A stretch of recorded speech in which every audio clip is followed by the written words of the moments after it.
What's up, guys? You are live with the Talking Real Masa podcast. Well, Ay, cabrón. Hey, Hey, good job. Good job on that fucking intro. Chingo. hey, what a video, huh? What a way to enter, man. I love it. I love it. Jeez. What, Hey, when did you go to? I don't know, man. We're gonna have to take a guess on that. Practice, practice is key, man. Hell yeah. You know what I mean? How was your day? How was your week? Hey, I'm doing great, man. My week was fantastic. Couldn't have been better, even though, work Ay, cabrón. the time at work, you know what I mean? Fantastic. It was how my homies say at my last job. It was skintastic. Skintastic. Hell yeah. Mine was fucking long, dude. Fuck yeah. Hell I yeah. couldn't wait. I couldn't wait for fucking Friday. But yeah, we got a good show tonight. Hell yeah, we're doing it.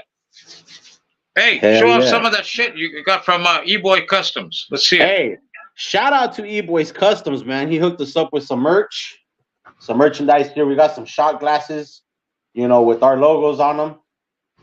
You know what I mean? We got some table toppers, So shout out to EBOYZ. And we got our little mugs.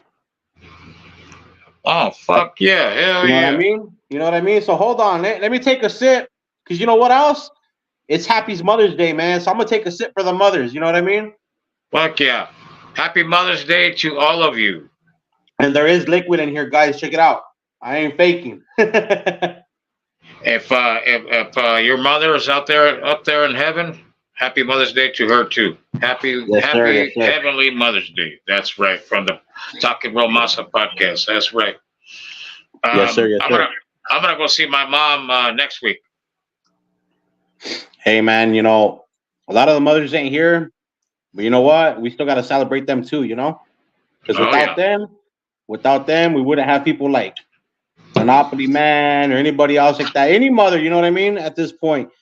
But yeah, it's a special day for every single mother out there, man, especially the single ones that know, the struggle. Okay, today's not Mexican Mother's Day, right? I believe it is. I believe it is. Yeah, today's Mexican Mother's Day, and then Sunday's the other one.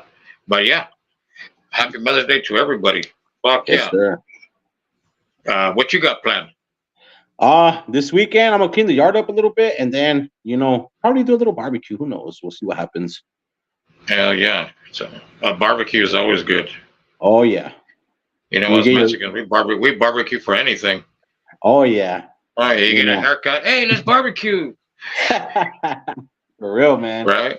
Change Heck your yeah. tire. Hey, let's barbecue. But yeah, Yeah. so yeah, like I said, happy Mother's Day to everybody, man, out there that knows what's up. What about the contest? Hey, the contest is still going on, man. We still got the jar. Get that jacket out. Let's get it going. Come on. Check it out. Check it out. Look, Let We them got know. the- Let them know what's up. we got the jar here with some Apple Jacks in tribute, dedicated Dude. to Alley Jacks, because Apple Jacks, Alley Jacks. We gotta do it, man. He hooked us LA up. Jacks, Jumping Jacks, Apple Jacks. Yeah, we gotta do it. I ain't gonna do no jumping jacks, but And of course, we got the ugly sweater, man. But, hey, just for you guys. Hey, if you're a Rams fan and you know somebody that's a Rams fan, that saves you right there. Birthday present or fucking Christmas present. Hey, so let's get some people. Come on in and guess how many Apple Jacks are in that jar. Yes, sir. And once you gotta hit it right on the spot. And Iggy already has that number written on the back of a paper or on a paper or whatever, but it's in back of him. And Yes, sir. once somebody hits it and he reaches to the back to grab that paper, that means somebody got it. And then we do give him the address and he'll mail it to you, and that's it. And then Hell yeah. we'll never have to see that dumb jacket again. Yes, sir. I'm gonna tell I'm gonna tell LA Jax, hey, quit sending that masa over here, dude. We don't want none of that Right. shit. Yeah. Yeah, man. He sent us some other cool stuff, So shout out to LA Jax. He sent us the Alzado jersey. I was gonna say jacket, man. What is it? Is it a jersey or a jacket? It's a jersey. It's a jersey. Want to show him the jersey? Show him the jersy. You have it there, or what's going on? Yeah, I have it wrapped up. Forget it. Forget it. We'll do it when we do the contest. Chingo. But no, we're good. We're good. What else went on this week? What else went on? Nothing. We got some big plans coming up, man. We got some big plans this week, though. For today, we have a guest, man. Shut up. We have another one? We got another guest, man. Shut the fuck. Is it the gardener? Is it your gardener? No, not today. Maybe some other time, but not today, man. It's not the mailman? No.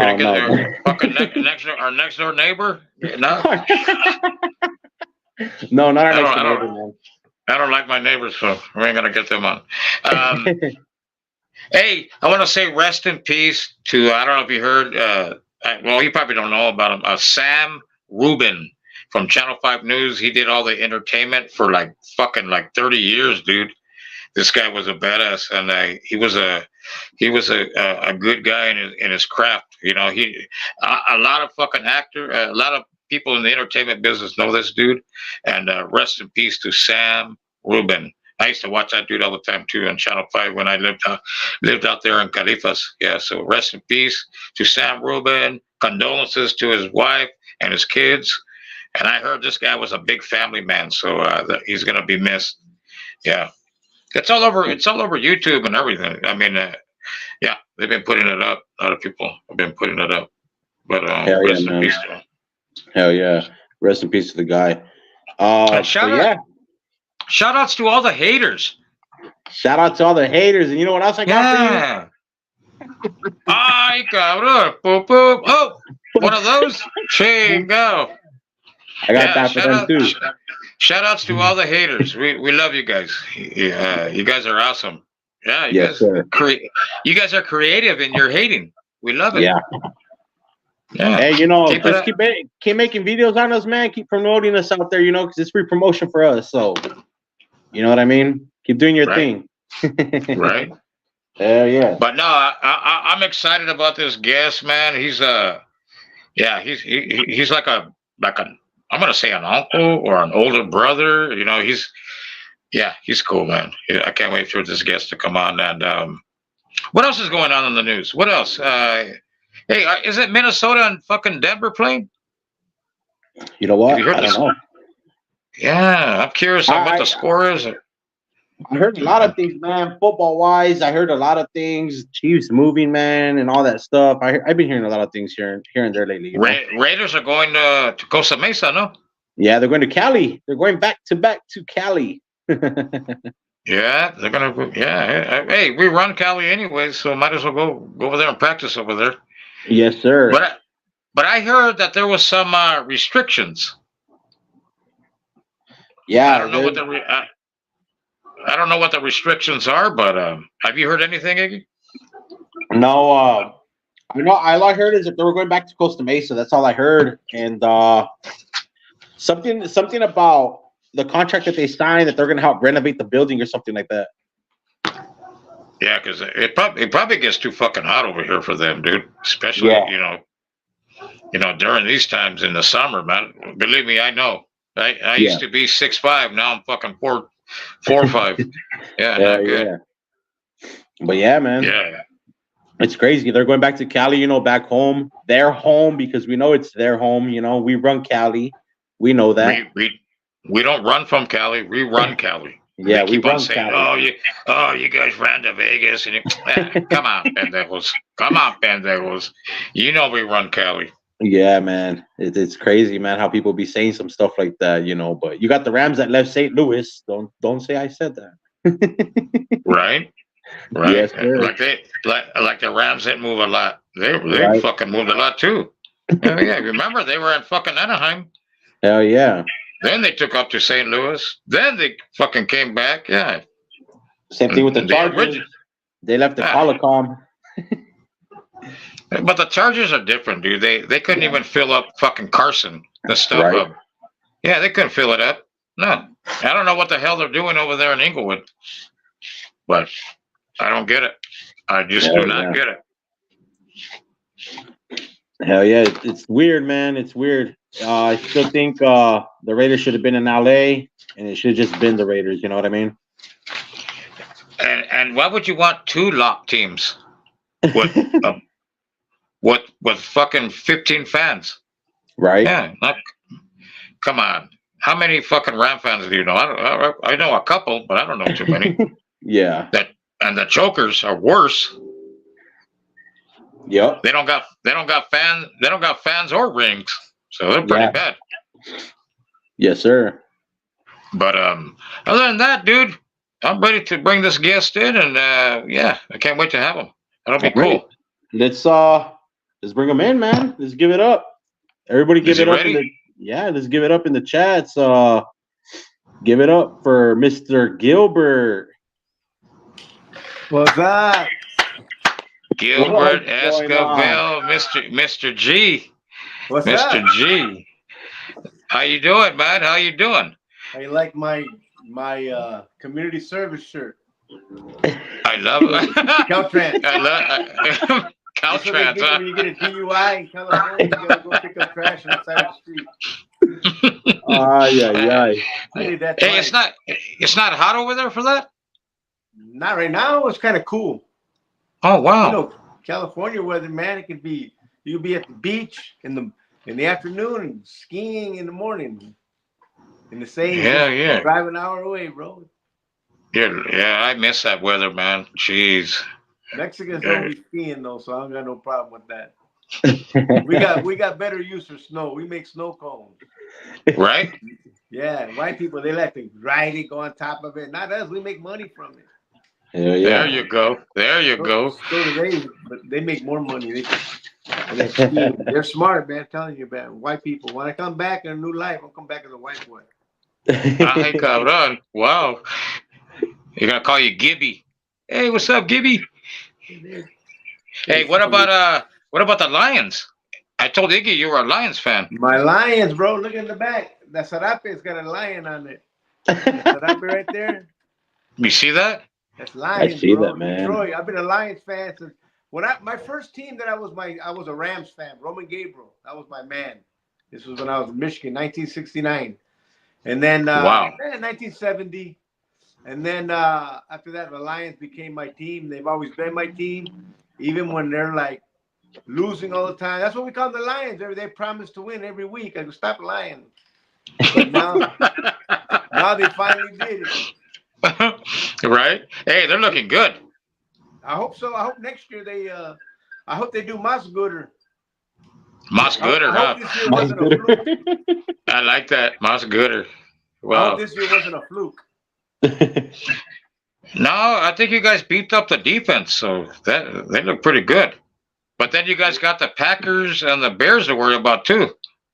I don't really. I just care about the Lions. Whether they win or lose, they're always my team. So, I was good. I went to the game in San Francisco, the championship game, and we were kicking butt right away. And then all the Lions fans started getting cocky, talking trash.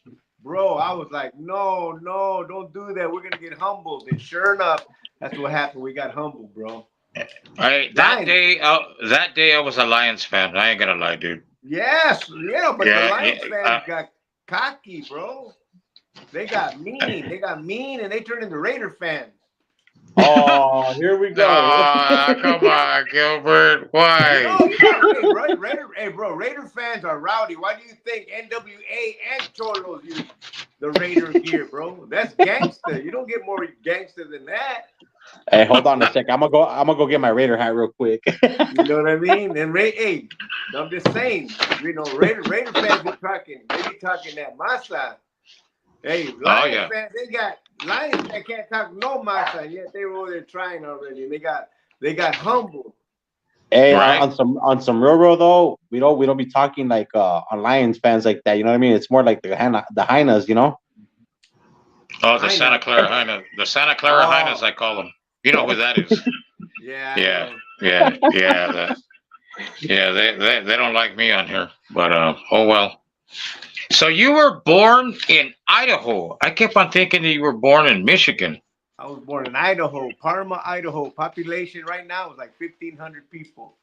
When I was there, it would double because the migrant workers would come in and come to town. And whenever the migrant workers came to town, it's like the town doubled in population. There was like, now I'm exaggerating, but you know, the population would go up because we would have 2 labor camps full of Mexicans from Texas. And they would work the fields to harvest the fields. So that's when my mom and dad met, you know, in between the potato picking, you know, they got and they had me. They had me, and then next thing you know, Jed's a millionaire. Here I am. Were you the only one from your siblings born out there? No, my brothers were all born in different states because my parents were always going from state to state, chasing wherever the crops were ready to be harvested. So my brother Rudy was born in Texas the next year. And then my brother Ricky, he was born in Michigan. And then my brother Joe, after that, was born in Okeechobee, Florida. And then my sister was born in Lodi, California. And then my other brother was born in Michigan. Another brother, and then because we kept going back and forth all these places. And then my biggest sister, she was born here in LA. That's Patty? No, my other sister Priscilla. Oh, Priscilla. Patty was born in Stockton. Wow. So what made you do all this? Get into comedy? I was always funny. People used to always tell me I should be a stand-up comedian, but I never had any inkling or clue how to go about that. So that didn't even cross my mind. But I wanted to be an actor since I was a little kid. I've always wanted to be an actor. So one year I was going to move to Vegas with my job. And then I started having second thoughts. I go, man, I never did pursue my acting dream while I was here. I go, man, if I don't make this transfer, I'm going to get into acting. So the transfer broke apart. So we didn't move to Vegas. So I got into acting. And this guy I worked with at work told me, hey, if you get into stand-up comedy, comedians get shortcuts. They don't got to go through all that stuff because the producers and directors, and they go to the comedy clubs looking for comedians.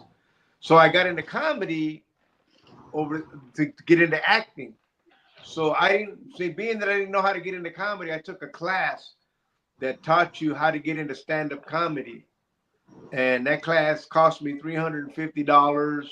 It was the best $350 I ever spent in my life because once I got in, I was in. I was naturally funny. So it was just, you know, that was 33 years ago. Wow. And after that, I lost my desire to be an actor. So I gave up acting. I gave that. I mean, I'll do it if an opportunity I'm asked. But I didn't pursue it anymore. I used to have an agent. I would go to auditions and all. I don't do that no more. I just tell jokes, brother. That's right. Telling jokes. Heck yeah, man. What's one of your best jokes out there, Gilbert? That you're known for? I got a lot of best jokes, but probably my national anthem, the black national anthem. That's my closing bit. I do that, and black people jump up out of their seats. Right. Yeah. It's the black national anthem. I started watching Gilbert. I started watching Gilbert on what was it? Que Loco? Yeah, I think. Yeah, when you were in your brown the UPS suit. No, that was BET. Oh, no, was it? Oh, you mean the UPS guy? Yeah. Oh yeah, that was Que Locos. Yeah, I had you record. I recorded him off of VHS, and I was showing my family, and I was like, "Hey, this dude is funny, man." And they were all busting up. I don't know because they were drunk, but yeah, they were busting up, man. Hey, this guy, he made me. Oh man, the best joke I think you had out of there was the arguing with the stop sign, dude. Jeez. Well, that's what I'm saying. I got so many jokes that that's their favorite joke. It all depends on who you ask. You know, I got jokes that I've been doing for 30 years, bro, because they're too funny not to say. They're too funny not to say them. You know what I mean? I feel like I'm robbing the audience if I don't say it. You know what I mean? Because I get people that tell me, oh, man, do that, talking to the stop sign joke. You got to do that. My uncle's here. I want him to see it. You know, that's my favorite. Or I got people, oh, man, you said a joke about WIC vouchers. And, man, that joke, I only did it like once. But that person remembered that joke, and they thought it was so funny because it's true. You know, you know, when at the beginning of the month, the cholas are walking with their cholo boyfriends with the baby stroller. Because they, you know what I mean? And because that's welfare check comes in, bro. But by the middle of the month, homeboy's not even around. She's right there still in the stroller with the baby and like, with her WIC voucher in her back pocket. Right. You know what I mean? But anyway, I told that joke one time. It was a thought. I put it out there because I noticed it in the neighborhood. And man, this one girl, she said that was her favorite joke. I'm like, oh wow. I only did that joke like 3 times in my whole 33 years of comedy. But so go figure. And what about like hecklers? How do you handle the hecklers out there?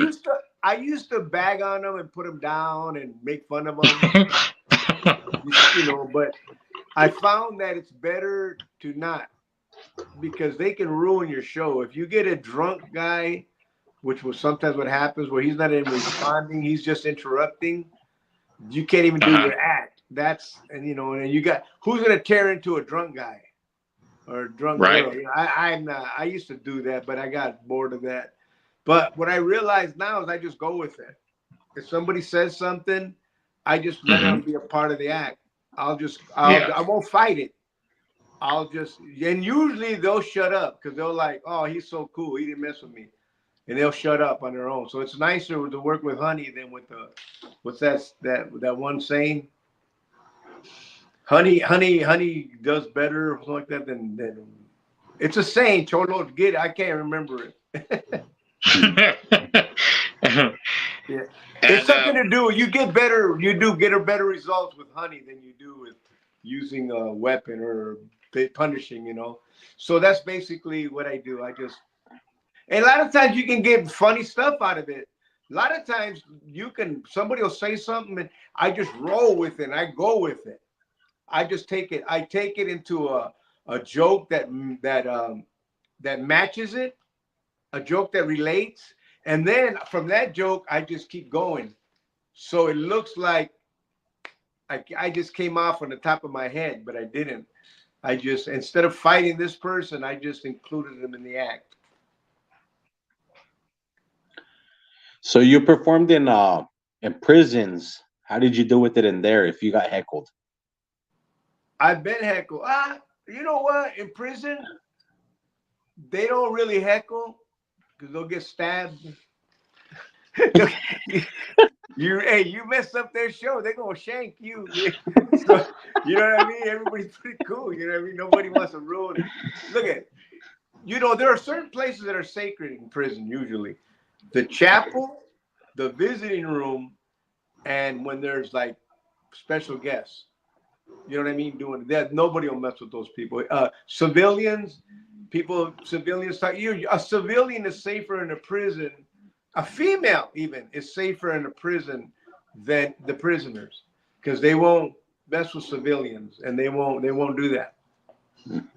So I don't get heckled, but a couple of times I bag on the inmates. I bag on the inmates, you know what I mean? And sometimes I bagged on people who were doing time for murder. And I didn't even know, because you know what I mean? But I called him, he looked like Lionel Richie because he had long Lionel Richie hair in the back, a little shag. So I go, give it up for Lionel. I called him Vinyl Richie. I forgot. Anyways, but everybody started busting up. And then I found out later he was in there for murder. I'm like, oh, snap. Oh, wow. Oh, shit. Now, I love doing prisons. I've done over 70 prisons and across the country and Mexico. Wow. Wow, that's crazy, man. That's cool. Crazy experience. Crazy crazy experiences I've had doing prisons. I've done prisons, I've done colleges, I've done churches, I've done theaters, I've done bars, nightclubs, I've done restaurants like Denny's, doing comedy in front of a booth, one booth at a time. I've done comedy at the Apollo Theater, you know, everywhere, bro. NA, Narcotics Anonymous, AA, police, sheriffs, wardens, COs, prison officers, what do they call it? Corrections officers. Yeah. Bro, I'm telling you, 33 years of comedy, I've done shows in so many variety of platforms. You know what I mean? What's like the worst place you've performed? Like when you're like, man, oh yeah, Narcotics Anonymous.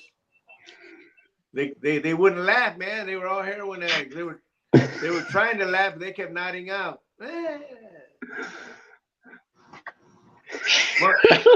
One guy was clapping after all my jokes. He was like, yeah, clapping. No, for real. That was the worst show I ever had. Was Narcotics Anonymous. I was gonna quit comedy. I was gonna quit. I had just started, and then that's when I was like, no way, heck no, man. These are my own people that didn't laugh. Something's wrong here. So what I started doing is I started working on material for my audience. You know what I mean? For my people who get me. Yeah. You know, I didn't cross over because I would rather, our people like edgy. They like edgy, clean. I'm clean, but they like edgy. So I go edgy and clean. So that gets me in trouble. But I like when I've seen your stuff, you're like you're funny without the cuss words, because you know what I mean. You're just funny, dude. You don't need a cuss to be funny. I don't cuss at home. I don't cuss on the streets. I don't cuss you'll never hear me cussing unless I'm mad. If I'm mad, I'll cuss. But I don't cuss. That's a choice that I made, you know. I made that choice before I did comedy. I never cussed. So, you know, I always tell people who want to do comedy, I tell them, be yourself. Don't if you're clean, be clean. If you're not clean, don't try to be clean. Just be you. You know, because if you're going to be clean, you got to practice clean. You can't edit when you're on stage. You're going to edit, and it's going to throw off your timing and your delivery. So it's like shooting pool. If you're going to practice, if you're going to shoot soft in a real game, practice shooting soft. If you're going to shoot hard in a real game, practice shooting hard. Same thing. So you're not only a comic. We seen you singing, man, in a video. Oh, I like to sing. I'm not a singer, but comedians back in the days, they all sang. Bob Hope, those guys, they sang. Milton Berle, they sang. They tap danced. They sang. They had to, because they had to. A lot of them came out of vaudeville. You know, and look at Jamie Foxx. Jamie Foxx is an amazing actor, singer, piano player, comedic actor, comedian. Jamie Foxx does it all, man. You know, so my thing is I've always wanted to do my dreams. Whatever I used to dream when I was a kid, or even as an adult, I try to do it. I don't want to have no regrets. And I've always wanted to sing. So I do it through my stand-up. I'm not a singer, but I like to sing a song or two. That's it. Just like Bob Hope and them. Heck yeah, man. Yeah. Nowadays, comics just want to do comedy. Go ahead.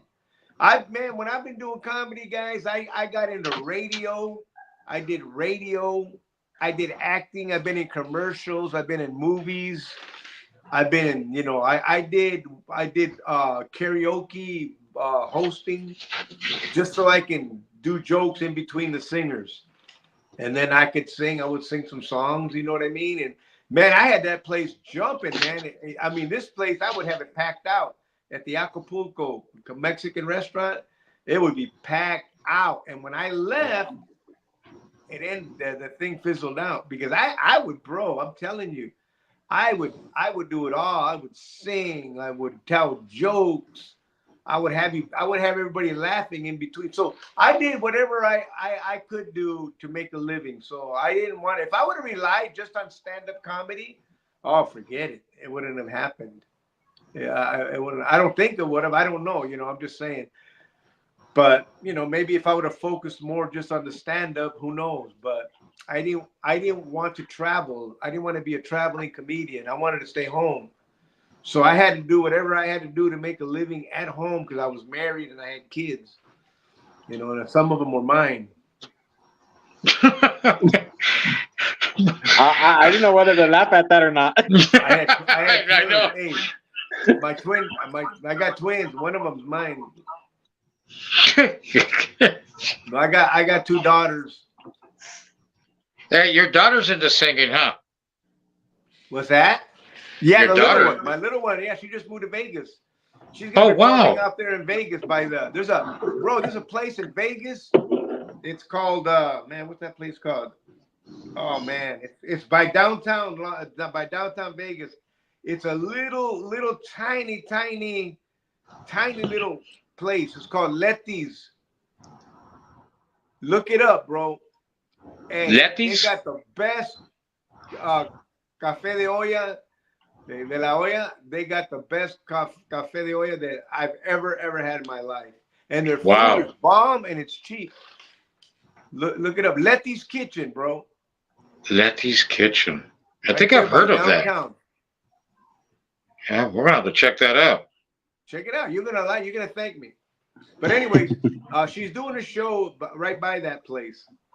She's gonna be doing, but yeah, she moved out there. She's pursuing her music career, and she does real good, man. She's very talented. What kind of music though? I don't know, man. It's her own. It's like alternative, funky alternative. That's what she calls it. Funk alternative. And it's a trip because it's alternative music. At the same time, it's got that funky rhythm to it. So it's her music, Hell yeah.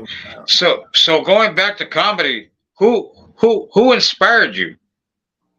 Like, who did you look at and say, man, I want to be like that dude, or this guy's funny? Well, it wasn't so much they inspired me. Well, I'll just tell you comics that I loved.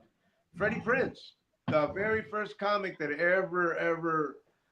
But did he inspire me to be a comedian? No, he didn't. Honestly, I've never had anybody inspire me to be a comedian, but I got inspired. Like one time I saw George Lopez. I didn't even know George. I just saw him on TV. And I was like, he was doing comedy at some kind of a award show or something. And he was doing comedy. I can't remember what I saw, but I go, man, that guy's not funny. I'm funnier than him. No, I didn't hate on him. I just felt, man, I'm funnier than that. That guy's not even funny.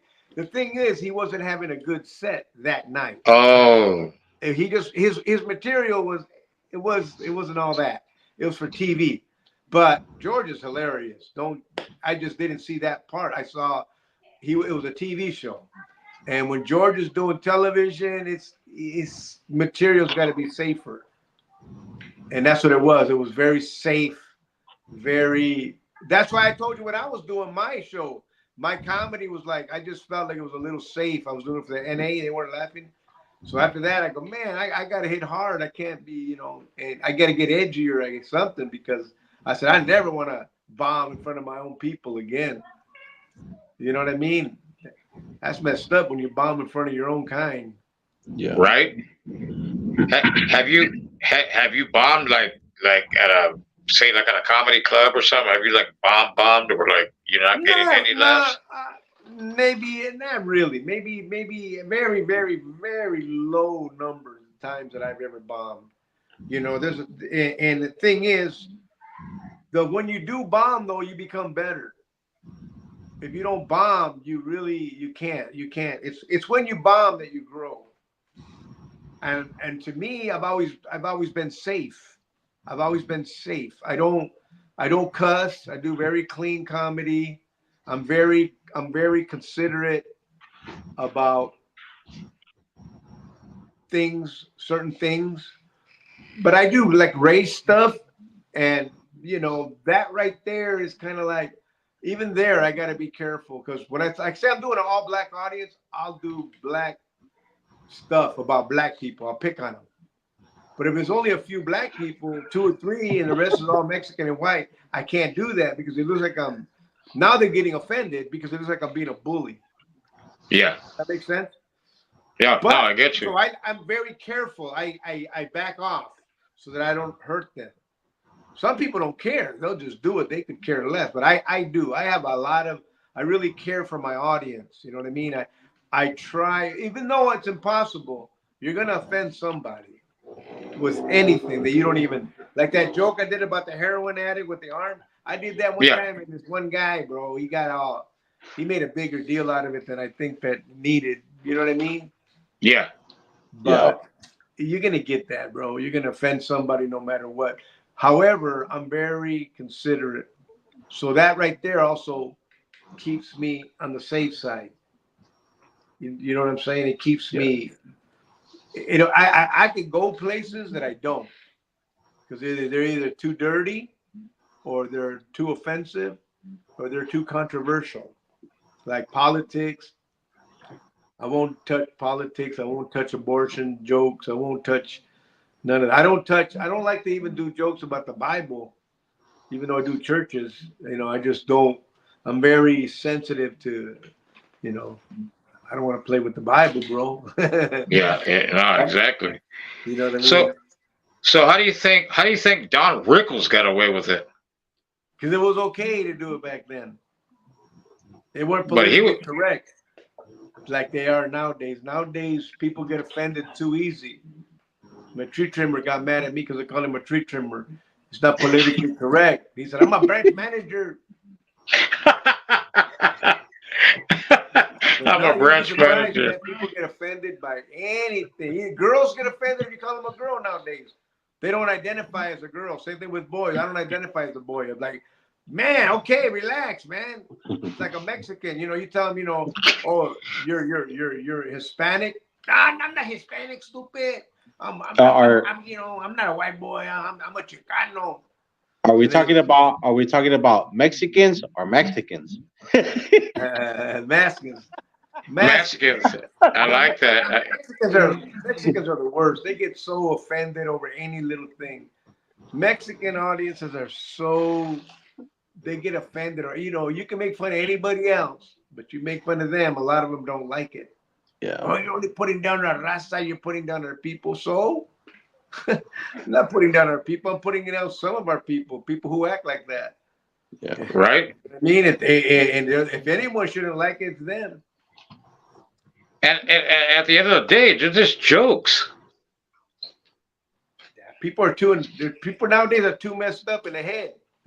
They got too many issues. They're angry at life right now. Have you noticed that? There's a lot of angry people out there beating up, throwing ketchup at the Chipotle guy because they got their order wrong, and throwing hamburgers at the, I mean, bro, it's crazy out there. People are just nuts. That COVID, when they locked us all down, bro, that messed us up. Because when people came out of their house, they came out shooting. Oh, yeah. Yep. Did you ever get the COVID? Huh? Did you get the COVID? I got it in the last part of it. I got it at the end, after the third one, the end of the third cycle. I finally got it, man. I did everything I could to avoid it and wore my mask and everything, but all it took was one. It's all right. Just one little thing, bro. And the thing is, you can't pinpoint it. You really can't.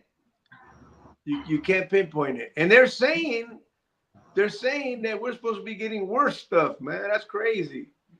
Oh yeah, that's what I've been hearing.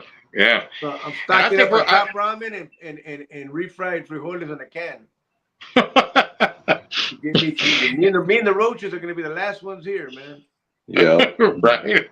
Hey, but Gilbert, we've been trained already. You know, we grew up semi-poor, so anything hits like that, we're good. Powdered milk, man. Give me Powdered a tortilla. milk. Hey, give me a tortilla and a nopal. I'm happy.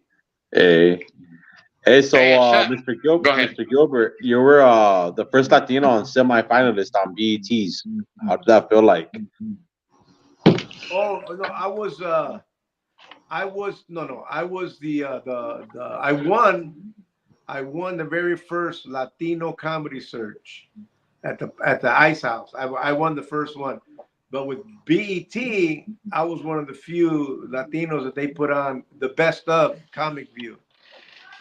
It was me, Dennis Gaxiola, Juan Villarreal. That's all that I can remember. But they put us on the best of.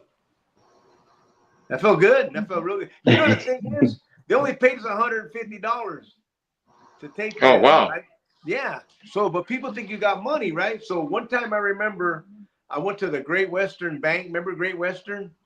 Yeah. It was, before it's Chase. It's Chase now. It went to Washington Mutual. Yep. But anyways, I was there one day and I was in line, and the manager of the bank, a black guy, he comes out and he recognizes me from BET, from Comic View.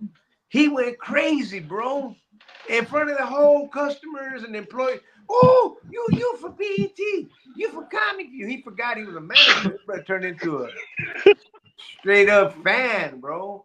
Everybody, all eyes on me and everything.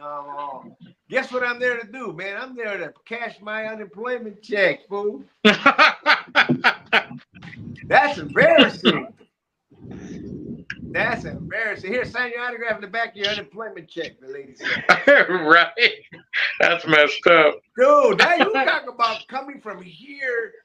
I mean, no, actually, I didn't even get a chance to get big-headed because I knew what I was there to do. I was embarrassed, man. I'm like, oh, no, what am I going to do now? It's like going to the store, the grocery store. Your mom sends you with food stamps, and the girl you like at school is working the cash register. Ay, cabrón. Hey, you're gonna have to use a change for a candy bar, man. Hey, bro, have you ever done that before? You got to go to the store and the girl you like is working. Your mom gave you food stamps to go pay with. And you're already in line. You can't back out. You're like, oh, man. It's like my homeboy. Check this out. My homeboy, he liked my niece. He had the biggest crush on my niece forever.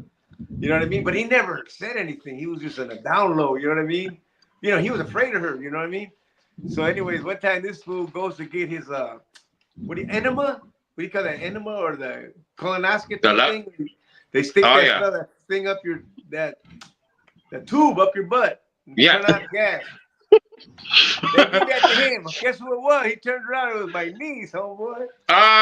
Oh man. This dude, hey, he said everything just came out. Oh, it's not for me. It's not for me.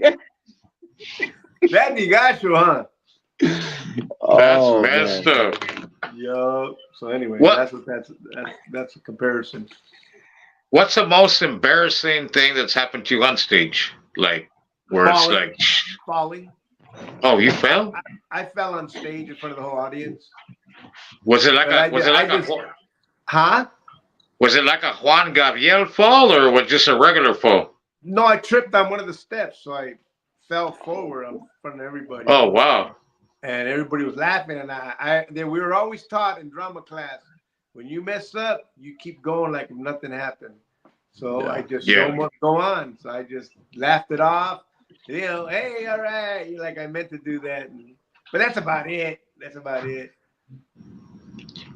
Have you seen any comedian like bomb so bad where they just walk off in the middle of their set?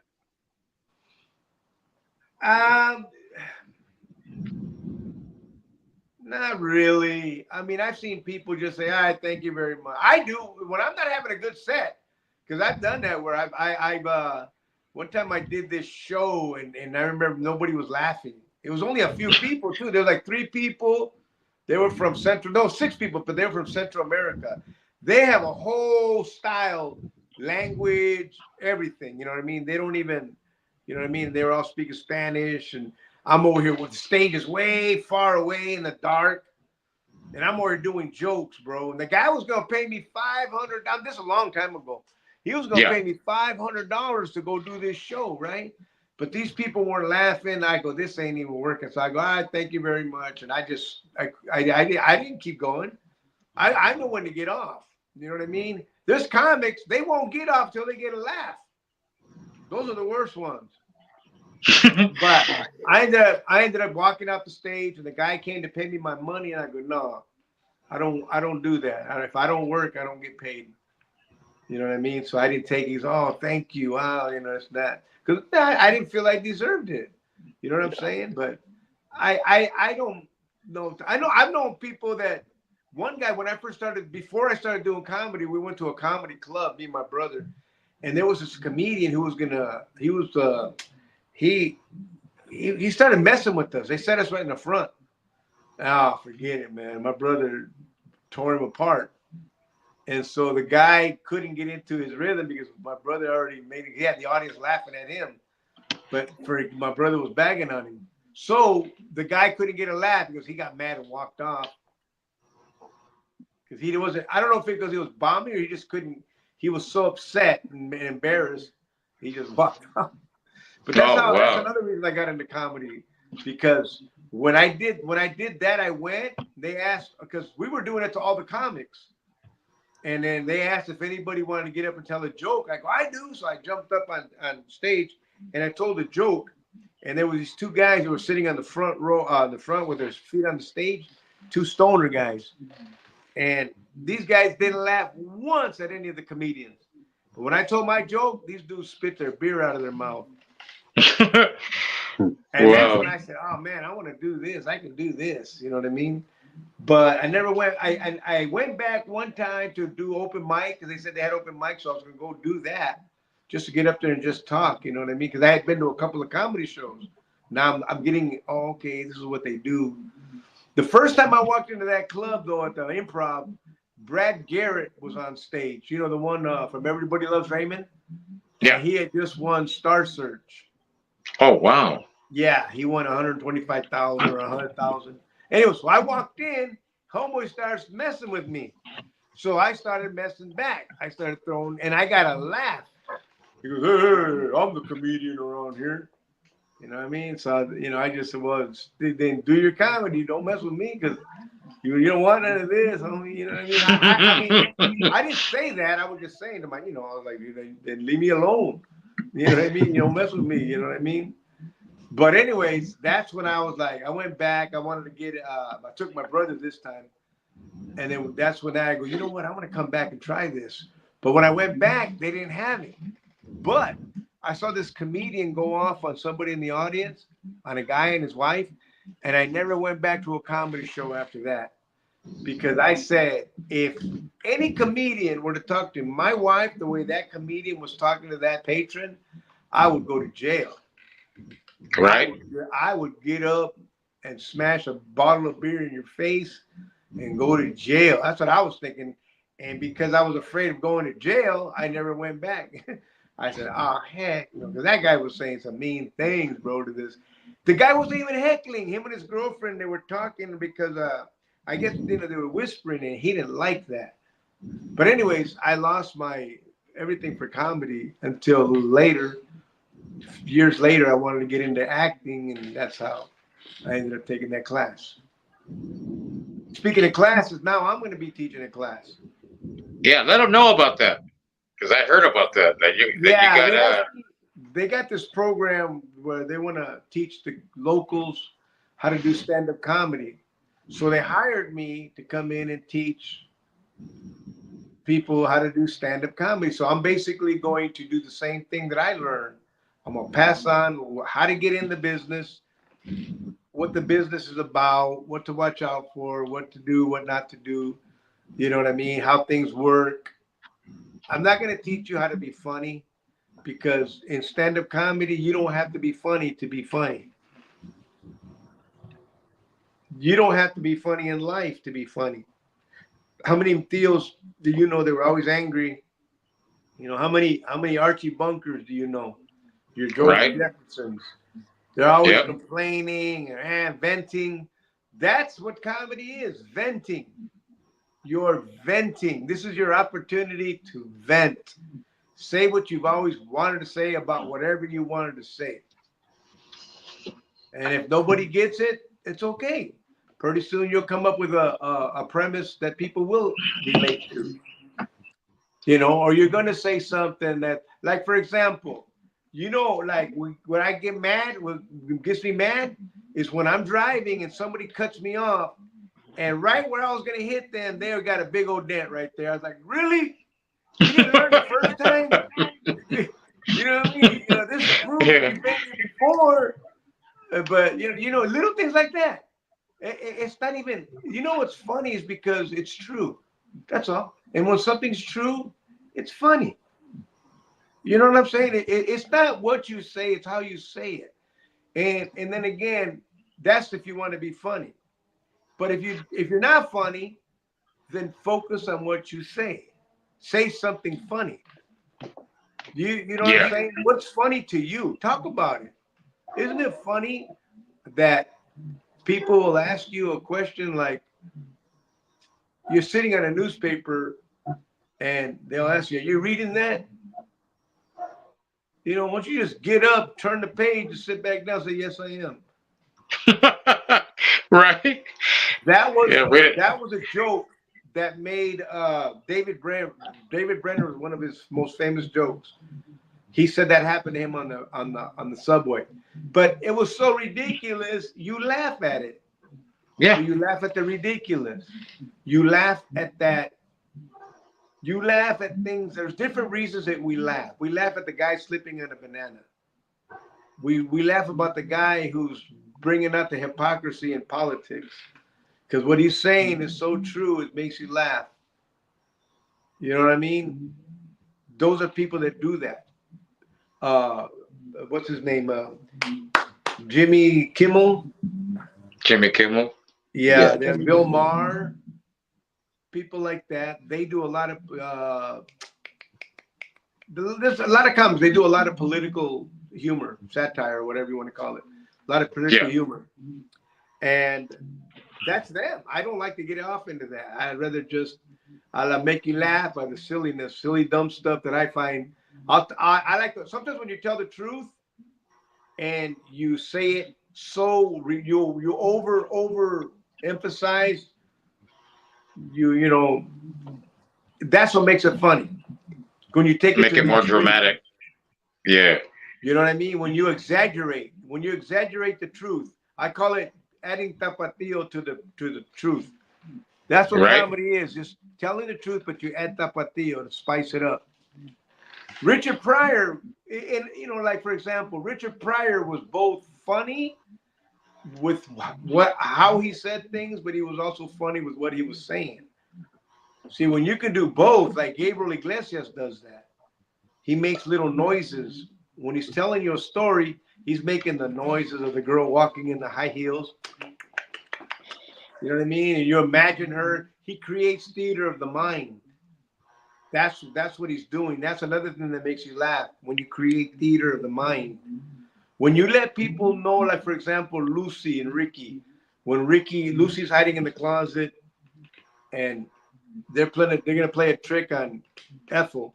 So Ethel and Lucy are gonna play a trick on Ricky. So the audience already knows Lucy's gonna come out and jump and scare Ricky. Ethel already knows too, and we know. So when it happens, we're laughing because we were in on it. So that's the same thing with comedy. When you can, theater of the mind does that. You know what I mean? You let people in on it when you're acting it out. Richard Pryor would say, or like somebody could say, yeah, I was standing in line at the unemployment office, you know. Now, the way Richard Pryor would say, I was standing in line at the unemployment office. Right? See what I'm saying? It's the way he says it. That's what would make his story so much funnier. Because he would become this character, you know. So that's another way to get laughs. But there's so many ways to get laughs. And the thing is, not everybody's the same. So that's what I'm going to teach. I'm going to teach people, let us hear your perspective. What bothers you? What do you like? What do you hate? What do you love? What makes you laugh? What, makes you angry? What is it? And I want to help you put a set together, anywhere from 2 to 6 minutes, so that if all you got is 2 funny minutes, that's what we're going to build on. You're going to start with that, and now you're going to add another minute, another bit. That's how you build your stand-up comedy. When you get to 15 minutes, now you can start making money. Right. When you come to 20 minutes, you can make more money. Yeah. When you come up to 25, 30 minutes, now you can get more money. Now when you start getting into your hour and a half, of course, you're already pretty much, you're pretty much steadying out, unless you become a Gabriel or somebody like that, you know what I mean? Or a Ralph Barboza, you know what I mean? But yeah, these are some of the things we're going to be teaching in the class. I'm going to be teaching that kind of stuff in the class. You don't have to be funny to be funny in stand-up. You don't have to be funny to be. Henry Cho is another. He's a Korean comedian. He's not funny.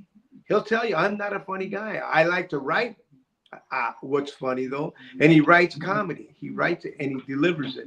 So it's what he's talking about is what's making you laugh. He's not adding anything. He's not being a character. He's just so that's what I'm saying. You don't have. Another thing is you can be angry. Carlos Mencia, that's his thing. He's very angry. Yeah. He's like mad at, and he's mad at what everybody else is mad at, but they're just afraid to say it. He's not. He's not afraid to talk about beggars on the street. He's not afraid to talk about. And he oh man, but it gets him in. He with Carlos Mencia, half the people cannot stand him because of that. Because he's not afraid to say. He'll say anything. He'll if you, let's say you were to take your tia or your mom with you to a show, and she's a señora, maybe in her 80s or say late 70s. You're just trying to get her. He'll go off and say the nastiest, grossest things to her. About her, what she used to do when she was young. Yeah, you used to do it, and he'll act it out. And oh man, there's people that ain't gonna put up with that, and there's people that don't. There's people that he offends, they walk out. So, and he told me himself, look, the reason I'm like that is because I have half the audience hate me. Walk out. You know what I mean? But the half that love me will die for me. They'll come back to my next show. They'll buy my merchandise. And then that's how he does it. That's how he does it, bro. That's his philosophy. I think he's funny. I don't know. Carlos is super funny. He's one of the funniest comedians I've ever seen. I've seen, Carlos is I mean, what I mean by that is I have seen him destroy rooms, literally destroyed, dead rooms that had nothing going on. Nobody was laughing hardly, just ha ha, to an explosion of energy when he hit that stage and told those jokes. You know what I mean? We got a comment coming in. What about the people? What about the people using other people's jokes? You're not supposed to. I have people that, like, for example, I have comics that tell me, hey, Gilbert, I used your so-and-so joke. I did this gig and I used your joke. Is that okay? Yeah, no problem. Yeah, just, don't make it yours. Don't start saying it all the time. Right. But yeah, comics will do that. I've done it, I'll tell you, hey, man, I used your bit. I was doing this thing and I had to use it. No problem.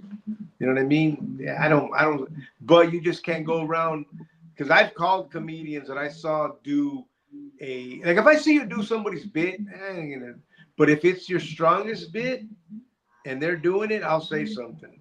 Because I had to do that one time. There was a comedian who was doing a joke that was the closing joke of this other comedian. That's basically the only joke he really had. I mean, that was his strongest joke. It was a whole act, a whole routine. And the homeboy did it. And I called him the next morning and go, hey, you can't do that. Don't do Oh, that. wow. I said, you can't do that, dude. That's that man's closing bit. That's his whole shtick. And you're going to take it just as a throwaway joke? You can't do that. And I don't know if he ever did it, but yeah, you'll get that. You're going to get people that like, Carlos Mencia had that reputation, you know what I mean? And he got into it with another comic, and it pretty much really set him back a long, long way in his career. You know what I mean? But hey, Carlos is cool to me, sweet, just a nice guy, just nice, been super nice to me. You know what I mean? And I'm just saying what's out there, what happened. It's past already. It's already in the past. But I'm just saying you can get into some big trouble for just people suspecting you as being. They call them hacks or jokes, But yeah, you can, because people. Oh man, when somebody steals your joke, dude, it's like seeing your girlfriend with another dude. Right? Because because you work so hard to develop that joke, and then you see some dude just take it and use it, and then get laughs. Yeah, that's not cool. Yeah. Hey, have you been somewhere where, say, you're backstage or whatever, and you hear some dude doing one of your jokes? Have you like witnessed it? Oh yeah, heck yeah. Oh wow. In Fox, at the Fox Theater in Bakersfield, and this was years ago. And it was me, Willie Barcena, and I can't remember, some other guy and another guy. And I don't want to say his name. Anyways, but he was the MC, this guy. And I was back there getting ready to get introduced. And one thing with me is that I was having a heart-to-heart when I first started doing comedy. I had a heart-to-heart, fortunate to have a heart-to-heart with Eddie Griffin at the Comedy Store. And Eddie told me some stuff about, we were talking comedy, and I go, Eddie, how do you feel about people stealing your material? He goes, I'm Fast Eddie Griffin. They can't keep up with me. So I like that answer. But I'm not Fast Eddie Griffin. He goes, the best way to do it is don't tell jokes. Tell stories of what really happened to you. So I would do that. I would tell stories. I'd add some tapatio to make them funny. So anyways, I'm backstage. I'm next. I'm getting ready to get introduced. And the MC does 2 of my bits. Wow. That I talk about that really happened to me. Or actually one. One was something that I was doing, and the other way, because I already had seen this guy do. He would take my joke and switch it from my uncle doing this to his uncle doing that. You know what I mean? He would just switch up a couple of words, and he would use the same. You wouldn't like it if this and da da da da. Hey, everything that I did about that, he did. So this night, he told 2 of my jokes. He told a joke that I do about what was it? About my uncle. What was it? What was it? Oh, about people seeing the Virgin Mary on a tortilla. I did that bit, and then I did a joke about my mom going to court, because it's a true story. My mom showed up to court with peppercorns in her hand, talking about, you're gonna get off. Don't worry, mijo, you're gonna get off. I go, where did you get those? He goes, from the señor, the curandero. And I go, how much did he charge you for these? She goes, $50. I go, come on, man. What are you gonna stop giving this guy money, Mom? He's playing a game on you, man. Don't let him do that. And he said, I got off. My mom was in there blowing cigar smoke at the bailiff. You know what I mean? Spitting rum at the judge, doing backflips or somersaults. And I got off. But guess what? She got 6 months for vandalism. Oh, wow. No, but that really, I really had to. That part did it, but the peppercorns did. Homeboy telling that joke right before he's going to introduce me. Wow. That's why I said the joke, so you can understand what it feels like to hear your joke verbatim being told by the guy who's introducing you. Man, bro, I went out there. I was livid, bro. I'm supposed to be funny, but I'm out there biting my teeth and telling my jokes. People were laughing a little bit, but I just had an okay set. So I went upstairs and I told Willie Barcena, who was the headliner, I go, hey man, this dude, I told Willie what the guy did. Willie ended up going downstairs. He got homeboy sent home. He sent the guy home. Kicked him off. They were on a tour. They were going to go somewhere else after I wasn't, but they were. He kicked him off that tour because Willie Barcena doesn't like people stealing jokes. He's really against that. How long have you known Willie? 33 years that I've been doing comedy. When I first saw Willie, I was doing a show at the Comedy Store. I was auditioning for Mitzi Shore. This is when Rodney King had won $6 million or whatever he won. Remember that? Yeah. So that was one of my first jokes. Rodney King.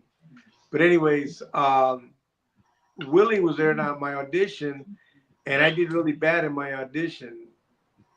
And then Willie comes up to me. He goes, hey. He goes, hey, I thought you were funny, man. So, oh, thanks, man. I go, I'm just getting into this. Oh, no, you were funny. Don't worry about that. You know, it's all right. You know, he gave me encouragement. And he's been my buddy. Yeah. He's been my buddy ever since. What about what's the dude that played Johnny Sanchez? Oh, Little Joker from Mad TV? Yeah. Yeah. I know Johnny for same thing, about 33 years. I used to see Johnny at a comedy club when I first started doing comedy, and you would go there, and it was called the LA Cabaret. They closed it. But that's when I very, very, very, very first time that I stepped on stage was on that stage. Because I had to practice. Wow. I had to practice for the improv. So Jerry Bednow, the East Indian guy, he's the East Indian comic, he brought me up on stage. He goes, you got to perform at the improv next week? I go, yeah. He goes, you want to practice? I go, yeah, I want to practice. He goes, go on up there and do 5 minutes. I go, all right. I did 8. He got mad. He goes, when you tell me, somebody tells you to do 5, you do 5. You don't do 8. He got mad. But anyways, that's where I met Johnny Sanchez. He was funny back then, man. He was one of my favorite comics. Hey Gilbert, that you mentioned they don't like that, huh? When they light you up and you like go over because you cut into their set, right? Yep. Yeah, no, yeah, that's taboo in comedy. It's taboo. You don't do that in comedy. You don't, because you're right. You're cutting into somebody else's time. You're making them wait longer. When you're on, you want to hurry up and get on stage, man. Your time is that time. Okay, good. Now you guys, this guy going over his time. He won't get off. Now he's going to back up the whole show. Either that, they're going to cut people. So yeah, no, you don't want that. But people do it all the time. The big stars do it. Your big stars will do that. They'll go in there because they can. They're stars.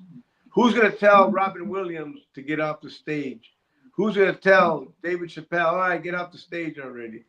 You don't do. Who's going to tell Eddie Griffin, all right, you got to get off the stage already? You don't. Once they go in there, they take over, man, until they get off. When Damon Wayans used to do that all the time. Damon Wayans, Dame from In Living Color, he was notorious for that. And they used to tell him to get up, or they wouldn't say anything. He wouldn't get up. He wouldn't get up. He'll go there for an hour and a half. It's like when he walked in, that was it. The rest of the night was done. Everybody knew it. Jeez. And what do that, but they do it. What comedian would you like to work with, like that you haven't worked with? Any comedian that'll pay me. Ay, cabrón. Any comedian that'll pay me. I ain't got no preferences. I'll work with anybody that'll pay me, bro. That's why this is called Talking Real Masa. Hell Yes, yeah. sir. That's it. I know for real. There's too many good comics that I would love to work with. That's not even any. But if they don't want to pay me, then nah. You know what I mean? You know, as much as I'd love to work with you, man, I gotta make this money. You know, and you know, right? You gotta, pay me. I'm not gonna go on the road with you just because you're famous. Right. You know, I'm not gonna go work for you for. I had people, bro. I had people that call me, and I'm not gonna say his name, but he's very well known. And he called me to go do a show, and I went, and no pay. I go, all right, no problem. Then I went again, and not only that, but it was just supposed to be just me and him. You know what I mean? And one other person. So that was cool because it would give me a chance to work out. I show up, man. There's about 15 comics there, man. And everybody wants to go up. You know. So, anyways, they called me again to go do it, and then I went, and the same thing. You know what I mean? And then I'm like, oh no, heck no. And they don't even paying me. I ain't working this for free. So the guy called me again. I go, nah, bro. I go, I go, you guys ain't even paying me. You guys ain't. I thought you was gonna pay me. You know what I mean? It's not much, but still, I feel like I'm being taken advantage. Well, he goes, oh no, I'm sorry, man. You know, I want to make that happen. I'm gonna make sure they start paying you. I go, nah, I'm good. I told him, nope, I'm good. You got 2 free shows out of me, and that's it. I didn't care. That guy, I don't care. If that guy don't ever hire me again, it's okay. I'm not gonna work for you. You ain't gonna pay right. And right. This guy, I'm not. That's the reason I'm not. Because there's people like that. They make this money, but they don't share it. They want you to go do stuff for free, and they don't want to kick down. It's like, nah, dude, you can't be like that. But there's comics like I had. You know what I had one comic do one time? This guy, he won Last Comic Standing. Okay, and it's not Felipe, but this other guy. And I used to hire him all the time. To come in for shows. Well, when he won Last Comic Standing, he got famous. And then he calls me up and he tells me if I want to open for him. I go, sure, I'd love to. And then I go, how much is it paying? You know what he said?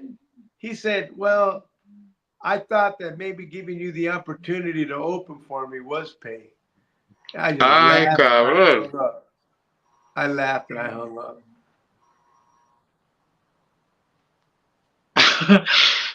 By giving you the chance to get up there, that's paying? Jeez. No, yeah, that's to him. Just he thought so much of himself that he thought that him giving me the opportunity to open for a star, that should be my pay.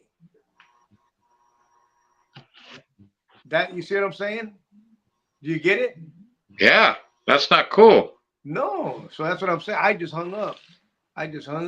And nice guy. Don't get me wrong. Super, super nice guy. But he just, dude, no, man. I don't. Hey, that's like taking somebody on a road trip, and they say, and you're going the same way, and they tell you, hey, I don't need to put gas because we're going the same way. Like, no, you're gonna put gas, or you're gonna buy burritos or do something. Yeah, that's like that. That's messed up. I'll do it. Listen, don't get me wrong. I'll do a show, like say some star would have come. Hey, Gilbert, you want to come open for me? Yeah, I'll do it once. I don't mind. Yeah, like that. Just so you know, I'd be honored to.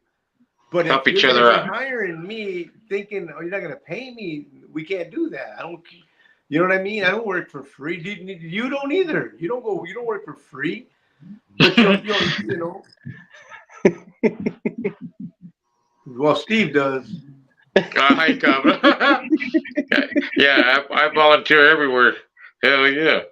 All the time. It never fails. Hey, Gilbert, let's get into. I want to hear about Pacoima. Pacoima, Tijuana. Pacoima. Hell yeah. Pacoima, when did you go over there? Pacoima is an old Indian word that means land of welfare recipients.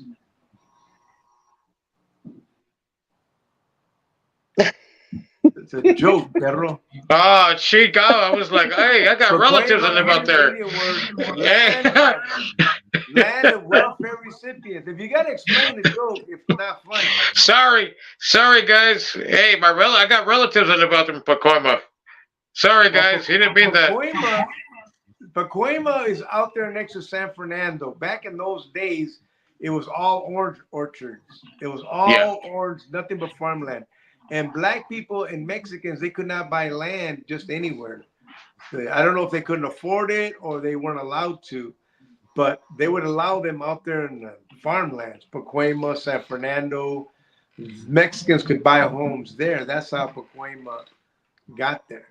It was all orange orchards, and all over Pacoima, orange trees everywhere, man. Everybody's got one. But anyways, that's where Richie Vallon is from. Bobby Chacon. Bobby Chacon from Pacoima. Cheech lived in Pacoima. Pedro de Pacas. Remember we said that Pedro de Pacas. Danny Trejo lived in Pacoima. Oh, did he? Yeah. A lot of George Lopez didn't grow up in Pacoima, but right there in San Fernando. Yeah. You know what I mean? But Pacoima, man, yeah, that's what we ended up there in 1974. My aunt lived out here, and so we came out here. My brother came out first in the summertime, and man, he would call home and tell us how beautiful it was, bro. We got the bug. We left, man. We packed up like the Beverly Hillbillies. We were living in Michigan. Man, we put my mom on top of the car in her rocking chair, and we booked it to California, bro. Like that movie Vacation. Yeah. Hell yeah. There you go. Nah, man. When we got here, bro, it was paradise. It was paradise. We got here early. I remember it was sunrise. Pasadena. I don't know how we ended up there. But, man, you could see, it was like the sun was right, bro. Perfect. You know that morning when the sun's risen, it's just rising just a little bit over the horizon. Oh, bro, it was gorgeous. The backdrop, the palm trees, the orange trees. We fell in love with California. I still love California. That's why all those people are talking about leave California. Go. Right. Get out of here. Right. Go. And a lot of them keep on saying they're going to go to Canada and all this. It's like, I'll help you move, man. Just pay me. You can go. Please go. Go. If you want to go, go. But California, nah, man. Now, you know, you'll know when it's time to go. When I went through my first earthquake, when we moved out, it was time to go. It was a 1987, the Whittier Narrow one.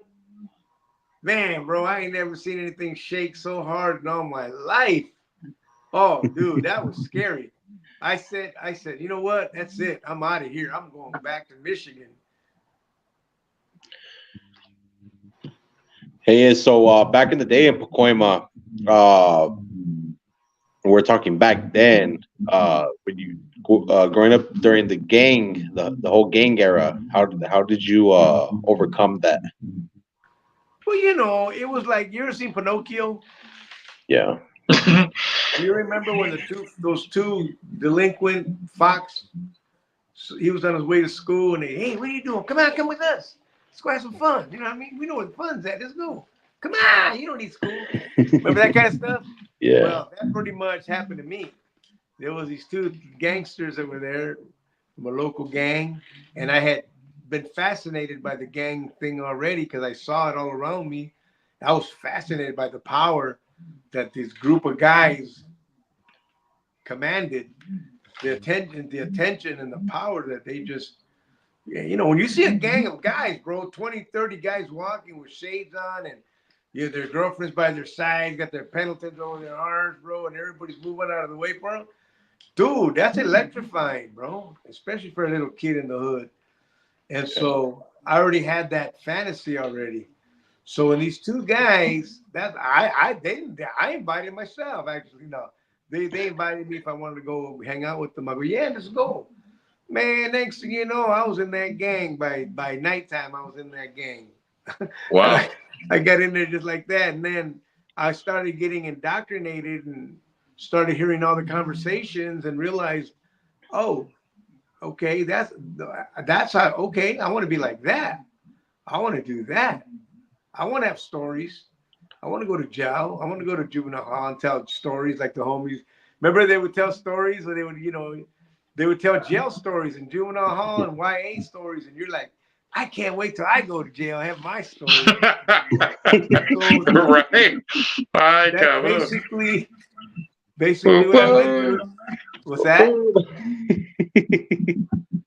What's that? No, I mean, you were excited to go in there. That's crazy. Yeah, no, man. It's very. Let me tell you, it's a blast. Being in a gang,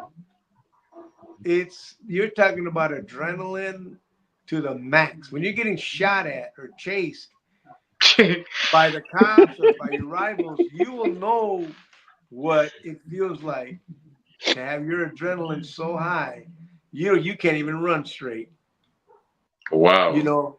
But that's exciting. And then girls driving around looking for guys all over. I mean, magnets. Like, it's like wherever it is, you're in a gang, there's girls that are just shoom right there, man, like magnets. So you got women, you got that. Then you got the alcohol and the drugs, the big fun, the music. Now you got a party, dude. Who wants to go home from that? Right. You know what I mean? That's gang life. And then you have to, now that you're a part of this culture, you want to try to rise. There are people that they're not satisfied with being just one of the numbers. They want to be on top. They want to be shot callers or somebody with pull. So you'll start doing things that you got to do to get there. And a lot of those guys have fantasies of someday going to prison and becoming something in there. So those guys have no qualms doing anything that they got to do, because they got fantasies already. They want to be shot callers in the joint. That's their dream. They want to be like their uncle. They want to be like their cousins, their big brothers, somebody else that everybody's talking about. And so-and-so's this and so-and-so's that. And wow, it's going on throughout the whole neighborhood. Bro, little kids see that and they want to be that. And its cycle continues. But unfortunately for me, I left the streets in 1979 because I got to see firsthand what the adults were telling me. Your friends aren't going to be there for you. Those guys aren't your friends. And I saw that one night. And that's when I woke up and I said, that's it. This little fantasy's over. I'm done. I'm done with this cause that became a part of, and I got indoctrinated. And you're willing to die for this neighborhood, and if you have to. You don't want to, it's scary, but this is what you signed up for. And then on top of that, you're one of the most wanted guys by your rivals. I was one of the most wanted. My rivals, I had rivals that wanted me dead, especially me. So, but anyways, I was fortunate and I left the streets in 1979. And unfortunately, my buddies didn't. My crime partners didn't. They're all dead now. My 4 crime partners. 2 are dead and one got caught. He got 25 to life in 1979. They gave him 20. They committed a crime in 79. By 1980, they had been sentenced to 25 to life. Excuse me, life without parole. Later on, they switched it back to a 25 to life because it was against the law, because they were juveniles when they did it. And they tried them. Governor Duke Majan, he passed a law where they would be judging juveniles as adults. So they were one of the first ones, and they got him. They gave him life without the possibility of parole. And then later they realized, no, you can only try them as adults. You can't sentence them like adult. So they brought it down to 25 to life. And by that time, they already got in trouble and everything. And anyways, one got out, but the other one, my other friend, he's still in there. He's been in there since 1980. 81. Anyways, yeah, been in there for over 40 years, over 42 years. And so I escaped by the skin of my teeth. You know, I did. I escaped death because some stuff happened that you know, during that time. It was a wild summer of '79. And then yeah, you know, all my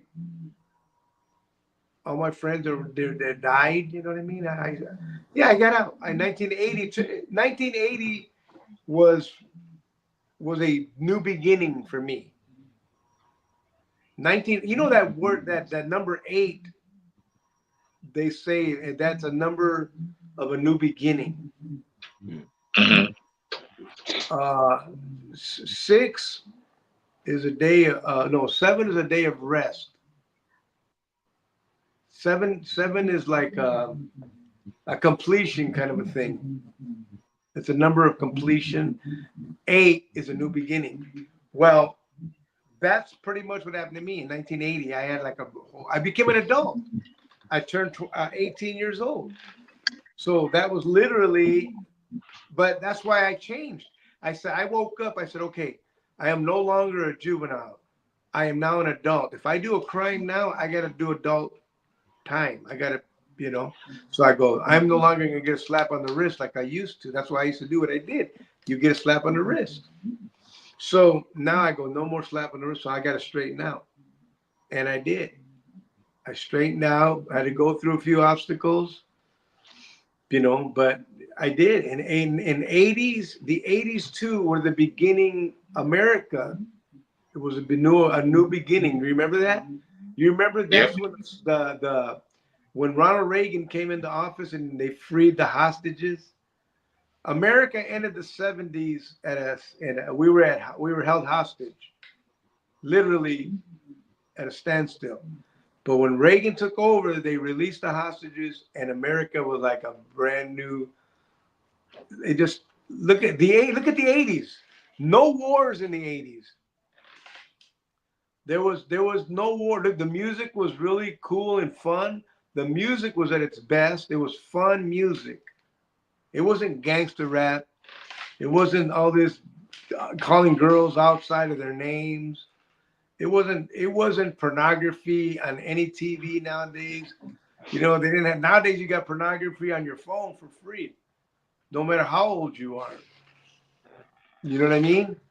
But back in the 80s, it was just so much, it was like a new beginning. Yep. If you think about it, look it up. Look it up sometime. Google it. The 80s, man, the music was so happy. Remember the music of the 80s? It was such happy music. Hall and Oates, you know what I mean? All these different, oh man, they have some good music. Come on, Eileen. Yeah. Hell yeah. Here we go. All right, look, Gilbert's getting into it now. Remember that Frankie Goes to Hollywood? They had some good music back then, bro. Hall and Oates, you know, Billy Ocean, Caribbean Queen. You know, but anyway, the 80s were really cool. It was like a new beginning. Music, sports, everything. Yeah, movies. Do some research and look what happened with the 80s. The 80s were like a fresh beginning. Yeah. Yep. And that's number 8 then symbolizes a new beginning. So in 1980, I became an adult. I started a new life. You know what I mean? Like I said, there were some obstacles and some hurdles, but you know, it just and then the 90s is when I started my family, you know, raising a family for the next, you know, 20 years. So, you know, and then, but all this time, bro, since 1991, November 1st, 1991, I've been doing this comedy. All these years, bro. Going through changes, you know, and looking at all these people. You were talking about Sam Rubin earlier. Yeah, Sam Rubin, rest in peace. He died. He was just on TV yesterday. Yep. And today they're saying it was a heart attack. I don't know. But it just goes to show you, bro, nobody can stop anything from happening. Whatever's going to happen is going to happen. You can't stop it. You just have to just, I don't want to sound cliche-ish because everybody says the same thing all the time. Oh, you got to live your best life now and live it like it's your last and all. But you know what? Nobody does that. Nobody does that. You know what I mean? Really. But you know what? Try. Just try. You know what I mean? Try your best to do your best with the rest you have left. You know what I'm saying? Enjoy what you're doing. Man. Don't, there's a lot of people. I'm sorry, people were asking. They want to know how to comment. People are checking there how to comment on YouTube. I think you gotta have an account, no? Iggy. Yeah. No, he's asking how do they comment? Just going on YouTube, you can put a comment down in the comment section. Yeah, but I think you gotta have in order to comment on YouTube, you have to have an account. Yeah, I think they have to have an account. But anyways, what we were talking about, what we're saying about comedy, about you got to do your best. So yeah, just to I don't know, man. Just it's hard to tell somebody, because people, I don't know. You know how everybody at a funeral, we gotta start getting together more often in other circumstances. Yeah. Every funeral you go to, everybody says the same thing. But do they do it? No. Nope. They don't do it. But the thing is, just do your best. Just do your best to follow your dreams, to accept your lot in life. Stop wanting to be something you're not. I believe everybody, you are where life wants you. You know what I mean? You are where life wants, and you are where you're supposed to be, according to how much work you put into it. That's it. You know what I mean? You are right where you right where you're supposed to be, according to how much work you put into it. Right? But if you're just doing your thing, like me, I tell people all the time, man, bro, to me, I'm just playing in the fields of the Lord, man. I'm in God's playground. That's what I'm just, I'm enjoying my playground, bro. You know what I mean? And there's right. And that's what you got to do. Enjoy the playground that you got. Stop wanting to play on somebody else's swing. Stop just, stop wanting everything that you don't have and enjoy what you do have. Does that make sense? Yeah. That makes a lot of sense. Yeah. And that's what I'm saying. So people who want to do comedy, do it. You want to be a singer? Do it. You want to play guitar? Pick it up, learn it. If you always there's people that always want to learn the piano. Nowadays, man, you can learn the piano. You just got to get a little cheap Casio thing they got them, put on YouTube or any of these, they'll teach you, man. Whatever it is, I'm just saying, man. You don't know. We don't know how many days you got left, bro. Don't take it for granted, man. Just like I said, none of us are going to do that, but it's just a little reminder. Yeah. Just like I told Uncle Monopoly, man, practice is key. You know what I mean? Yeah. And then you have success. Well, practice is key. You're right with anything, especially moral, and your morals and ethics. Practice. You have to practice because sometimes you lose, sometimes you miss, sometimes you mess up, you lose your temper, or you say something you shouldn't have said, or you do something you shouldn't have done. Yeah. Yeah. You know what I mean? So you practice. If you mess up, get up, keep swinging. If you mess up, just keep swinging. Don't give up. Just because, man, sometimes, bro, Jay Leno, when he started doing comedy, he said he took the first 4 years just to learn. He said he wasn't funny at all for 4 years, but he used it like a college. Every time he went on stage, he would practice doing something different. He would practice doing something different. How to hold the mic, how to walk, how to look at the audience. All these different little things that he would practice on. His jokes, practicing. After 4 years, that's when he started being funny. But he said he went to 4 years of comedy college. Do you know what I mean? Yeah. Comedy, practice. You know, you're only going to get out of comedy what you put into it. Me, I didn't put that much into comedy. I didn't. I did comedy more as a hobby. I did comedy as a stepping stone. And from that umbrella came all kinds of opportunities. I was a studio audience warm-up for TV shows, Dancing with the Stars, a lot of those shows, Star Search. I mean, they used to call me for a lot of them. I just so many of them. American Idol. But you know what I'm saying? So I never really put more energy into stand-up comedy. If I would have, who knows? I could have been, you know, more up here. Yeah. But I truly believe, and this is going to sound weird, but I truly believe that when your heart wants something bad enough, if your heart wants something bad enough, I believe that with faith in God, you'll get it. You'll get it, you know, or with hard work. But to me, the way, you know, in my beliefs, all good things in my life come from God. So that's how I look at everything. You know what I mean? Hey, Gilbert, let's talk about your background. In back of you, you have a lot of owls. Yeah, Why all these are gifts. All these are gifts from people. Owls. And there's more too. I just can't put them all out here.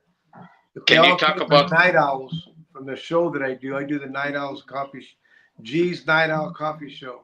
And it came. I used to do stuff in the morning where I would share stories and try to inspire people, and it hit it really good. And I go, you know what? I want to do this at night because there's more people hurting at night.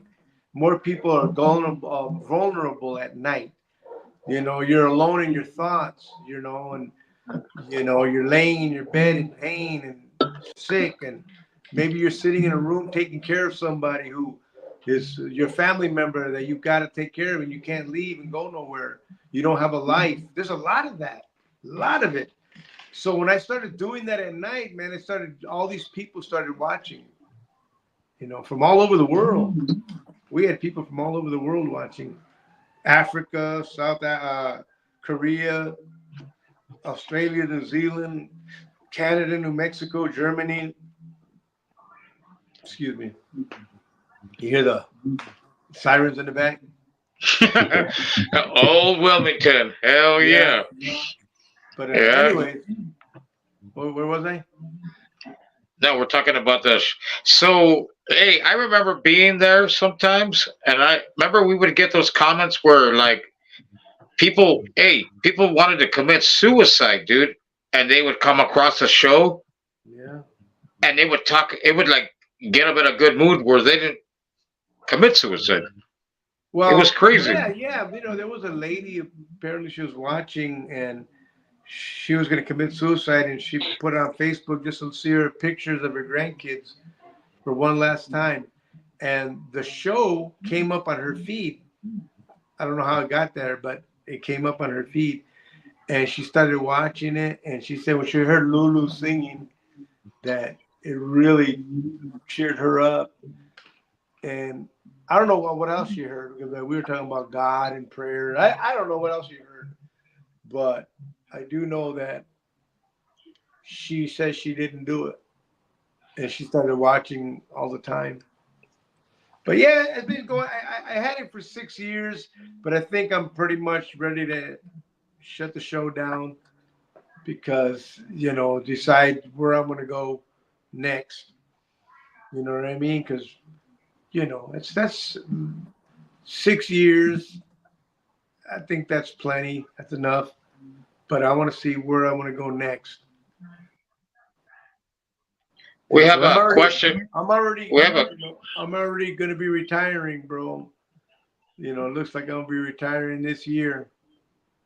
But I'll still be doing comedy. You know what I mean? But I just gotta see what direction. I'm excited. I'm excited. Who knows? So we got a question by Joe Hernandez. How did you meet Rudy Moreno before the Jokers? Me and Rudy, what's up, Joe? Rudy Moreno. Okay, so when I won the contest at the Ice House, I got in. The prize was whoever won would have 1 week as in the main room at the Ice House. This is a legendary Ice House. So when I won, I got that. But because I was part of that now, there was a church in East LA somewhere, the Catholic church, I forgot the name, but they were having a comedy show. And so the Ice House sent a bunch of comedians down to this church. So there's about 7 of us. I'm the only one that showed up at this church. And there was this guy there, this chubby guy with glasses, older, my age. And his name was Rudy Moreno. So me and Rudy are sitting there. He's the only one that showed up, me and him. So I look in there, and there was an audience. They were all Sinaloa out. It's cowboy hats. All Mexicanos, bro. Puro Sinaloa. You know what I mean? Yeah. And so I go, oh, man. I don't do my jokes in Spanish, only in English. So I went up first, right? And I tried to translate my jokes from English into Spanish. And they weren't funny. Because I can speak Spanish, but I speak it like a cholo. I speak the street Spanish, Chicano Spanish. Hablo español, pero no lo hablo como los mexicanos, como se debe de hablar. You know what I mean? You could tell that I got that. So anyway, I'm up there trying to translate my jokes, and they weren't laughing for nothing. That was one of those times that I bombed. They weren't laughing for nothing. Because you're a Mexican. Yeah, my battery's about to die. Because I'm a Mexican. So, yeah. Man, no. Anyways, so I'm bombing. I go, all right, I got off. I tried. I was up there for it seemed like eternity. Anyways, so Rudy Moreno, he goes up there and he goes, hey guys, anybody here speak English? And now everybody, yeah, man, everybody's hands go up. And so he did his set in English and he killed it. I go, man, if I would have known that, you know what I mean? But I hate it because I was trying to be Mr. Translator over here. Yeah. So anyway, so we were sitting back kicking back in the parking lot. We were just talking, you know what I mean? And he had me rolling. He had me laughing. I go, where have you been? Where are you from? He goes, I only perform over here on the east side. You know what I mean? Over here, went to Hills and stuff like that, the Hop. That's all. I just performed there. I opened for a band here and there. I go, nah, bro, you're too funny, man. You need to come to Hollywood, man. So I brought him to the Ice House. And he won the second Latino Comedy Search. So anyways, yeah, and that was, he's in the hospital right now, and everybody's praying for him, He's, he's got some health issues going. So if you guys can, pray for him. Hell yeah, guys. Throw some prayers out for Rudy Moreno, guys. Yeah, so yeah. Rudy started doing really good in Hollywood, man. He started becoming on TV. Rudy did a lot of television. He did a couple of movies. He was in that movie, The Kingpin. Remember Kingpin? Oh, yeah. Woody Harrelson. Regular on there. So anyway, he's in the hospital. TMZ just did a story on him. Oh, yeah? Yeah. He was in the hospital. Oh, all right. But anyways, my phone's about to die, guys. So. Hey, real quick, Gilbert, before you go, were you on that show with Byron Allen? Yeah, on Comics Unleashed. Yeah, I know I seen you on there, man. I was like, yeah, I used to love that. Is this still going on? They've been showing that every year for, I don't know. I've been on TV for the last over 30 years, every year I've been on TV one way or another, in one form or another. You know what I mean? Um, maybe, let me see here. No, I take it back. Maybe there was a few years in between, but very few. But I've been on TV for the last, I don't know how many years, every year, either on movie, commercial, or Comics Unleashed, you know what I mean? Stand-up comedy shows, or like a rerun of a movie, but every year. So I'm like, I've been very fortunate. And that's the thing, and like I said, in this class that I'm going to be teaching, I'm going to show you how you can branch out and do so many things just by having a funny routine. It can open so many doors for you. People always need an MC. People, there's a lot of, if you're a preacher, you can learn how to preach better. You know what I mean? If you're a public speaker, this will help you in your public speaking. You know what I mean? Radio. I've done radio. I did morning radio for years. You know what I mean? I did that. But yeah, just some comedy. I've done, I don't know how many commercials that I've done. I've done a bunch of commercials, but I did 2 national commercials. Didn't you do a? Yeah, didn't so you do many a? things you can do from comedy. Didn't you do a 3 Flowers commercial? Yeah. If we shot it in Corcoran prison, we shot it in the yard. Anyways, my battery's about to die, guys. Hey, Gilbert, Okay. we want to say thank you, and it was nice talking to you. Hopefully, one of these days we can get you back on. The door's open all the time. You got it, my brother. You guys take care, man. I gotta ask you one question. You can answer. We've asked everybody that's been on here. We're 6 for 6, and I'm gonna ask you, ¿Quién? ¿Quién en tu familia vale verga? Oh man, bro, come on now. He goes, I gotta go. Talking like that, bro. Yeah, okay. Okay. You just lost your 7. That's a good answer. We love it. All right, brother. You guys take care, man. Thank you, Gilbert. You too. He wanted to answer. He wanted to answer. he wants to answer. Did you see that?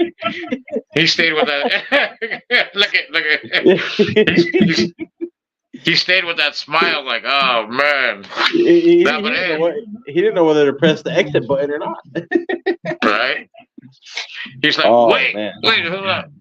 Good interview. Yes. Awesome guy. One of them, another guest that we don't have to really ask that many questions, and he just let them talk. Yeah, the show's theirs. When they come on here, I'll keep saying it. Uncle Monopoly Man will keep saying it. The show is our guests. Whenever our guests are on there, it's for them. You know what I mean? Yeah, he's funny, dude. Yeah, he wanted to answer that. He was like, "Oh man." But no, hey, yeah, it was fun. It was fun. So what else is going on, Iggy?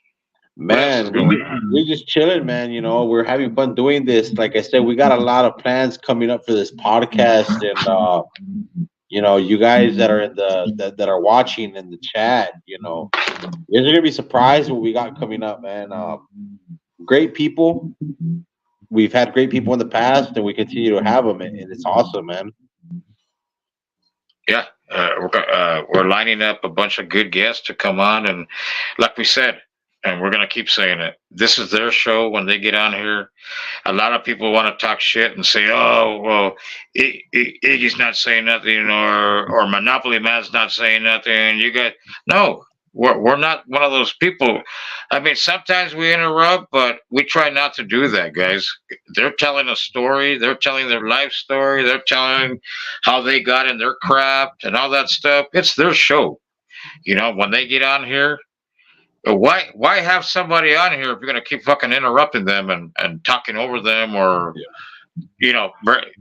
it's their show, and that's it. You know what I mean? And people might not like it. Oh well, kick rocks. If you don't like it, you know what I mean? We're gonna try to keep growing this show. It's going in a good direction. We got supporters out there. We got two awesome what do you call them? I forgot already. Sponsors. Yeah, Che, God, brain fart. But yeah, we got two good sponsors that got our backs, and LA Jack, shout out to him. EBOYZ Customs, right there. That's him. EBOYZ Customs. You want to get your shit? Check them out, guys. But no, and I know we're starting up, and it's like that fucking dude from Price is Right. You know that game with the little rock climber. We're going up, and it's gonna get better and better. Yep.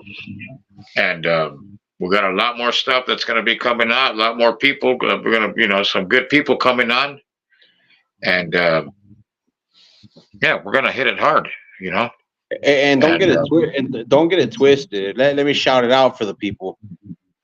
Thanks to everybody that's watching us and everybody that supports us.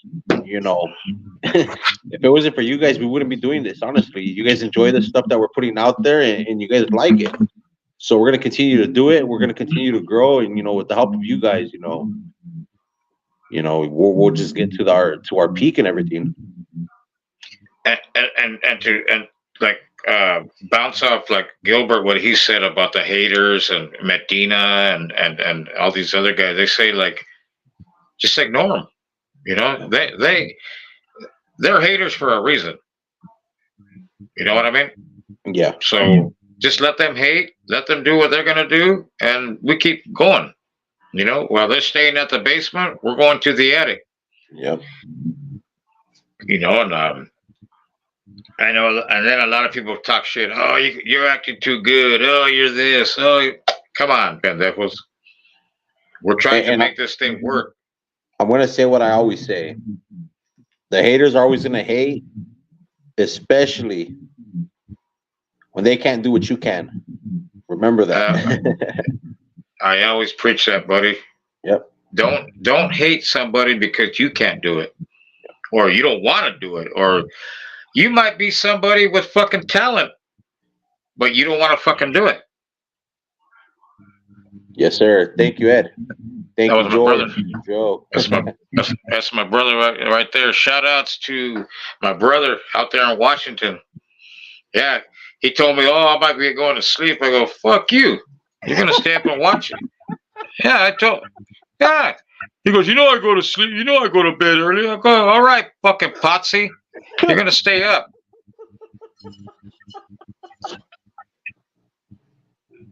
I got with you, man. You gotta go easy on them sometimes, man. Come on. No, hey, people know me, dude. I'm not gonna like all these people on, like a lot of these people on TikTok. I could rip the shit. Hey, mira. Hey, Iggy, I could rip the shit out of him. Hold on. Can I get a ay cabrón? Ay cabrón. That's my Uncle Charlie, buddy. He used to say that all the time, man. That's how I honor him. Yeah. But going back to like these a lot of dudes that want to talk on TikTok, they think, oh, the old man's not gonna say nothing. Orale Richie. Yeah. But they think, oh, I'm not going to say shit. It's like, come on. What did he say? Hey, fucker, I stayed up. Hey, Ed, I appreciate you, Ed. I appreciate you, man. Oh, man. He said, hey, fucker, I stayed up. I like that. Right? Now go to bed. Che, go to sleep. Yeah. Che, go. Right, George? No, but I mean, yeah, they think of, dude, I can rip them to shreds, dude. I've been doing this since the fucking, late, in my fucking junior high. I was known for that, bagging, dude.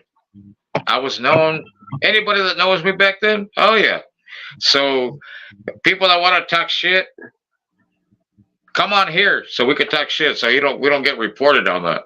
Yeah, you want to come on here and be a wisecracker? Let's do it. Yeah. Yeah. Because I can definitely get on baldness. Oh. I can get on a lot of shit. Bosley, man. Ay, cabrón. I can get on hide and go seek hairlines. Oh yeah. Hey, where they salute like this too. Nah, but no, it's all in fun, guys. Yeah. I'm actually a Raider. What? I'm actually Raider 1 TikTok. Raider 1. Hey, what's up, Raider 1? What's going on? What's going on? Hey, Raider 1. Hey, he's a diehard Raider. Hey, a fucking diehard Dodger, dude. Hell yeah. He's always at the fucking games. Oh, Hell yeah. And he ain't like those Santa Clara Hyenas that go to the game just to get the hot dogs. Right? Frozen. What's up, George? What's up, Raider? What's up, Raider 1? What's going on? Hell yeah. No, but hey, we put up the thing again. The jacket. I was just gonna do that, man. So here we go. Same jars, same everything. Since we got some people on here, show the jacket. That's right. Show the back. Hey, you know what I mean about this jacket? What? It comes with extra buttons. Does it? Yeah. What is it, like a Michael Jackson jacket or what? I don't know. It comes with extra buttons. Probably for the flyer or something. I don't know. Right? Yeah. Go and start putting your guesses, guys. How many Apple Jacks are in that jar? And yeah, before we throw that fucker in the trash. I'm gonna burn it. Yeah, send it to me. I'll burn it live. After I cook my carne asada, I'll burn that shit. Hey, when's NFL schedule supposed to come out? Next week? It should be soon. Yeah, I think it's next week sometime. I think I heard something like the 15th. Yeah. Hey, does anybody know the score? I know my brother doesn't because he's probably asleep. But the score of the Denver Nuggets and the Timberwolves. Raider 1, George Hernandez. Do you know the score? You said Timberwolves and who? Nah, that ugly jacket again. Raider 1. Yeah, we need to get it off our hands, guys. Denver actually beat the Timberwolves 117-90. Shut the fuck up. Yep.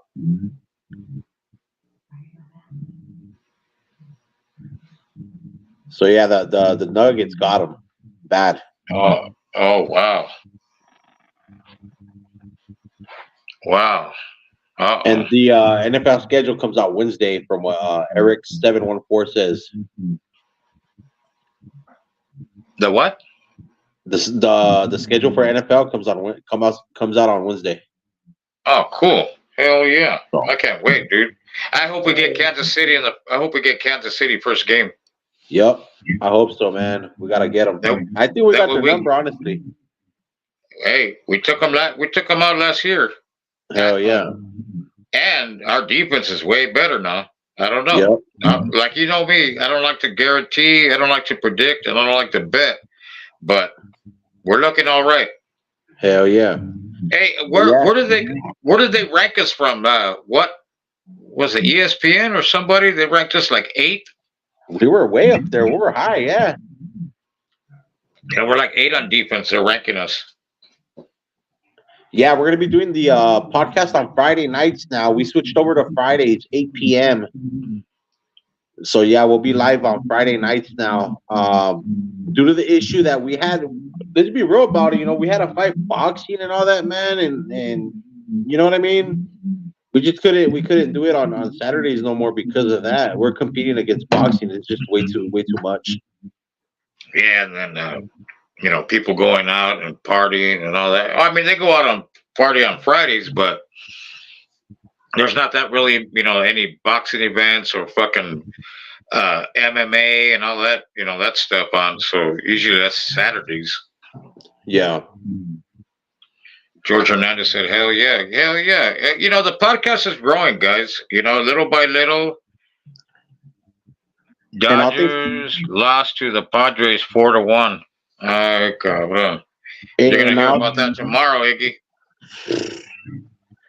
Hey, they ain't got no rings in their trophy case anyway, so it don't matter. Right? But no, on the realness, man, thanks to you guys, for the support, honestly. Everybody that watches and everything. I'll keep repeating that and I'll say it again all the time. If it wasn't for you guys, we wouldn't be doing this. Don't tell them too much, because they're gonna get big. They're gonna get big heads, and they're not gonna be able to fit through the door and all that shit. So, nah, I'm just kidding. No, you guys are awesome that come on here, and the podcast is growing slowly, but actually, but surely, though. Yeah, hey, baby steps, guys. Because sometimes if you want to go too fast and you think you're the shit and all that, it's not gonna happen. Yep. You know what I mean? And we're fortunate to get these guests that are well known. You know what I mean? They're not it's not like the guy from the 99 or fucking the Walmart or the Peachy Walmart receipt guy. You know what I mean? Or Las Vegas Little Bobby. Yeah, Peachy. Yeah. Remember him? Yeah. Little Bobby. Yeah, he came into my work a couple of weeks ago. Oh, hell no. Yeah, he looks like he comes in fucking buzz or something. I don't know. But yeah, cabrón. But yeah. Oh, you're gonna hear about them the fucking Padres are gonna be talking shit tomorrow. Yeah, I'm ready for it, man. We ready for it. So I'm ready for football, dude. I'm so fucking ready for football. You don't even know, man. When you gotta watch fucking TV with your lady and she's watching some crazy shit, dude. It's like, gee, God. Well, I go in the other room and watch my shit, but it's like boring, man. It's like boring without football. Yeah. And I'm a basketball fan and I'm a baseball fan. I'm a Dodger. Well, we can't watch the Lakers now, but I'm a basketball, football, but it's not the same sometimes. Football is the shit, dude. Yeah. With football, man, you want to just tackle somebody. You don't give a fuck. Hey, especially when I hear that autumn wind. Oh, yeah. I want to slap the shit out of somebody. But, yeah. Well, with that movie on Friday, what did it say? It's so good to make you want to slap your mama. Right? Yeah. Oh, yeah. Cook the chicken, huh? Yeah, the barbecue place. Yeah. Not that ugly chicken. Yeah, that ugly. Yeah. No, I'm looking at my laptop, and the feed is coming in, late. So I'm looking. Yeah, George Hernandez telling me about nothing like football. Yeah, Raider 1. Yeah, it's like, I mean, I get it. We're Dodgers and all that stuff, but it's not that same. Hell yeah. Because we got that Raider mystique. I mean, let's be real. We got the best colors and jerseys out there. You know what I mean? Yeah, I mean, come on. Look at that cup, dude. Yeah. Imagine, Eddie. Hey, what do you guys think about the Raiders training in Costa Mesa? What do you think about that, Iggy? I think it's pretty cool. They get to go back home, because California is home to the Raiders. We run California. We have so many fans out. LA, Oakland. There's still fans out there. There's a bunch of fans out there still, Oh, yeah. People from Vegas will be flying out there. People from everywhere will be flying out there. We're talking about Arizona, Nevada, Washington, everywhere. Denver, Kansas City. A lot of people are going to be flying into California just to go see them in training camp. Yeah, talk to this dude. Tell him. This guy will come at night and hunt your ass. But no, I mean it's all in that. And like I said, it gets too fucking hot over here for them, you know. And I think with a little, maybe, you know, going back to Cali, get that little Cali vibe going again. Hey, you know, let's see. You know, I'm just worried about our quarterback, but we'll see what happens. Best colors in football and baseball. That's right.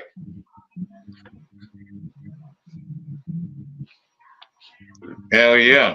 I mean, come on. Look at the can cooler.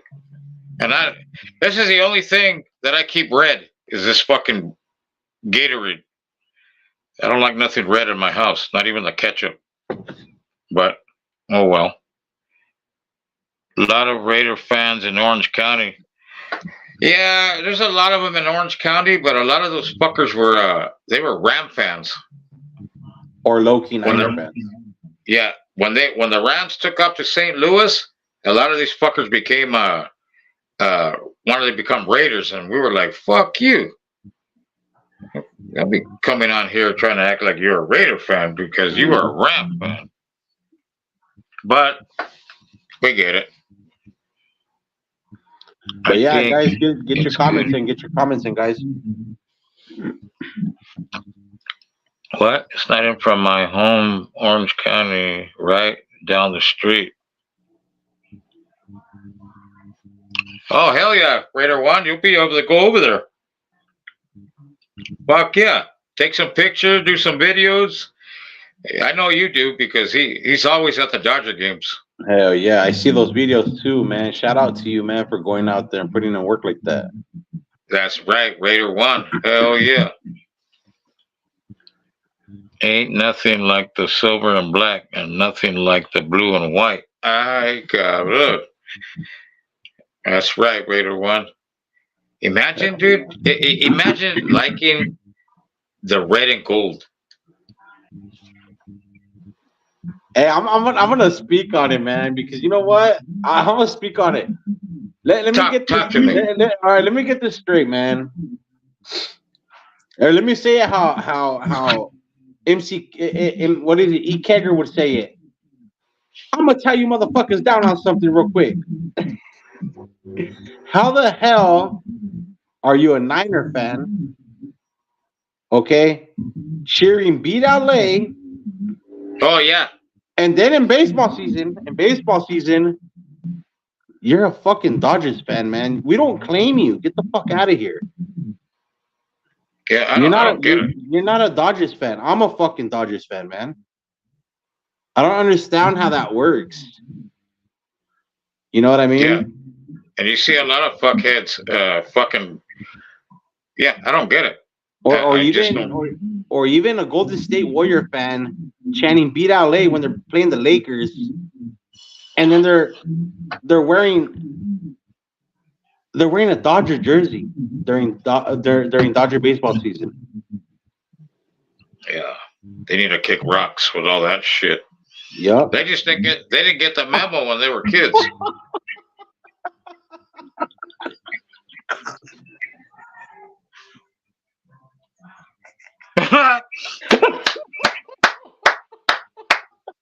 I think that's what we were talking about. OG Colonel. Ay, cabrón.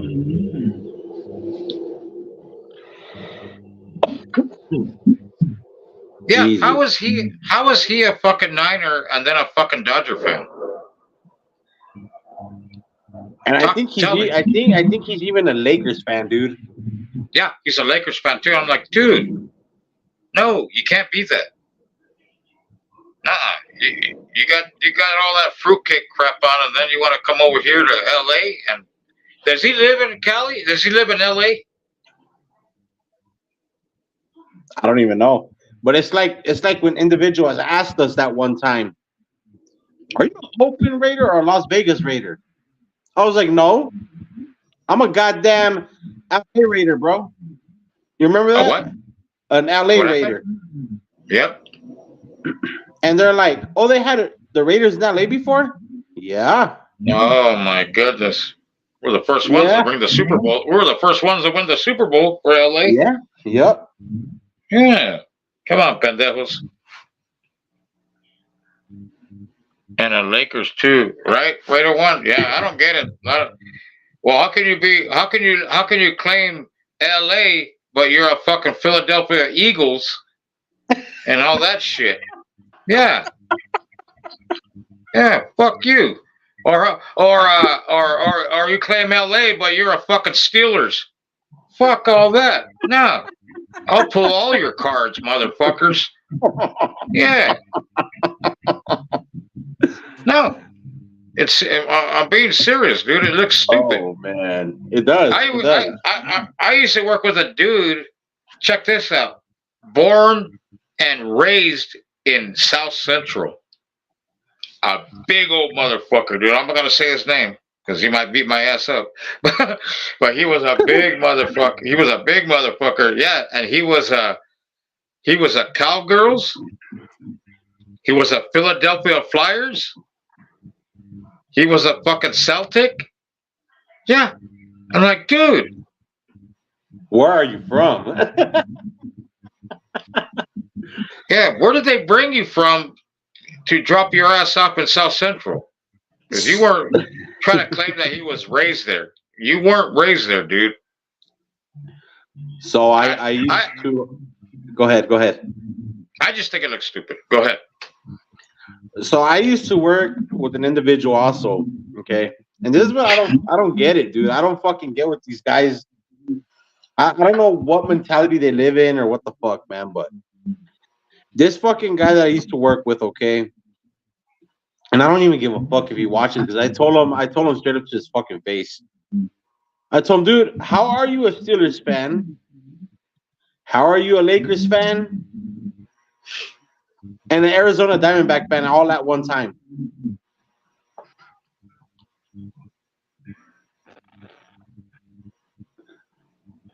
It just looks stupid, man. You know?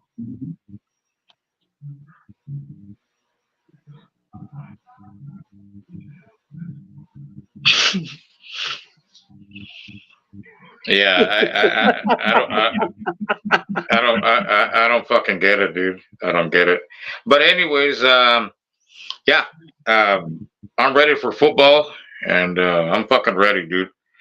And like I say all the time, if we all loved the same team, it'd be fucking boring. So that's why we talk shit. It's all just talking shit, guys. You know, and we can't talk this shit on TikTok because they report us. Did you get fucking stuck or what?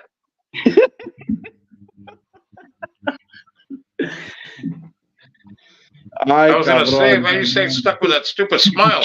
Jeez. No, but anyways, yeah. If we all love the same team, it'd be fucking boring, and we have fun with it. You know, I'm gonna keep talking shit. I don't give a fuck. 365. Yeah. That's what I do. Iggy does the same thing. You know, come on. But a lot of people just take it to the extent where it's like, then they want to be like, oh, calling you out or whatever the fuck, or you know, and it's like, come on. It's only football shit talking. You know what I mean? Yeah. Hell yeah. So I tell people, hey, the day you catch me on your front lawn talking shit, then we got a problem. Yeah. But other than that, it's all fucking just shit talking. You know, get over it. Hell yeah.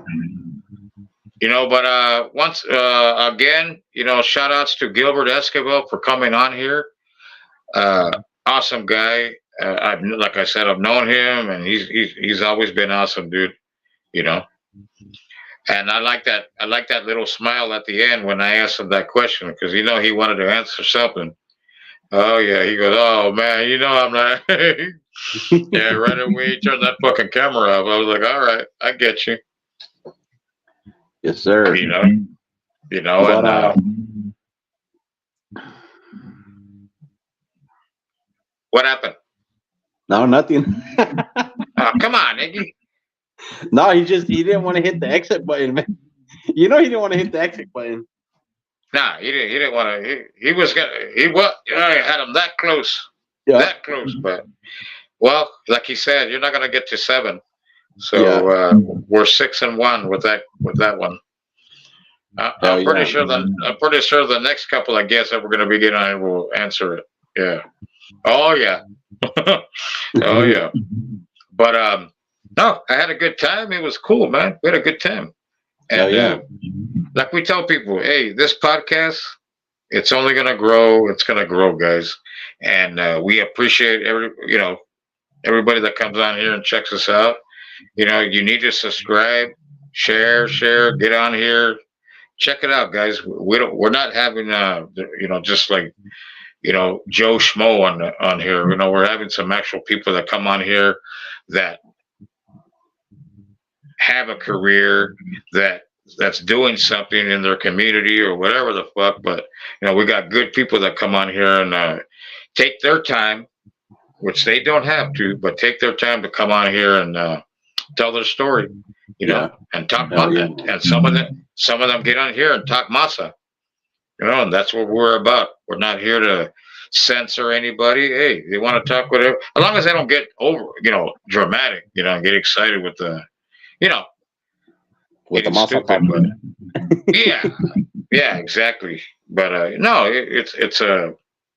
it's fun doing it, and we're having fun. That's the main thing. I got a question for everybody. What happened? If y'all were here during the beginning, did y'all like that video? I like the video, guy. I like the video. Yeah, thank you. Yeah, very, very professionally done, and yeah, awesome video. I'm glad that it's gonna stick with us, and we keep doing it. And shout outs to our artist Rick Marino. He did a drawing of us, and we both. I don't know if you posted it, but we both posted it on TikTok. Check it out, guys. Yeah, he did a good job. He took the time to do it, and shout outs to LA Jacks once again for being our sponsor. You go get all your LA gear at LA Jacks, guys. Go check it out. EBOYZ Customs. EBOYZ Customs. That's right. Go check out EBOYZ Custom, guys. Very professional. No hassles. No, you're not gonna get your shit by donkey. He's a professional guy. He's a perfectionist, and he does good work. And he sent us all our stuff for the podcast. So shout outs to EBOYZ Custom, guys. Yeah, he's great. He'll send it to the right address. Once you put your order in, he won't leave you hanging on the coat rack. That's right. But anyways, we had a good time tonight. Yeah, it was good. And keep on sharing, guys. Tell your family, tell everybody to get in here and keep on watching the podcast and supporting us. The Talking Real podcast, Talking Real Masa podcast, with your both hosts, Mexican Monopoly Man and Iggy King. Hell yeah. Oh, there we go. Yeah. I always forget the fucking point, dude. Yeah. Yeah, I'm doing this. Yeah. Well, who the fuck's over there? No, Iggy King right there. Yeah, I'm over here pointing at the fucking fan. No. This guy right here. This guy. Hey, how do you like my see, I got everything set up. I wasn't wrestling with a fucking wire like last week. We still got to put that blooper up, man. We still got to put that blooper up. I'm going to catch it. Nah, we're not going to catch it. Hey, no, but you know what? You know how they will catch it? By going to the last podcast and checking it out, liking it, sharing it. That'll help us out. Go to the last go to all the podcasts that we've been doing. Yeah. Go check out some of these interviews, guys. I mean, Ronnie Romo, Daisy, his daughter.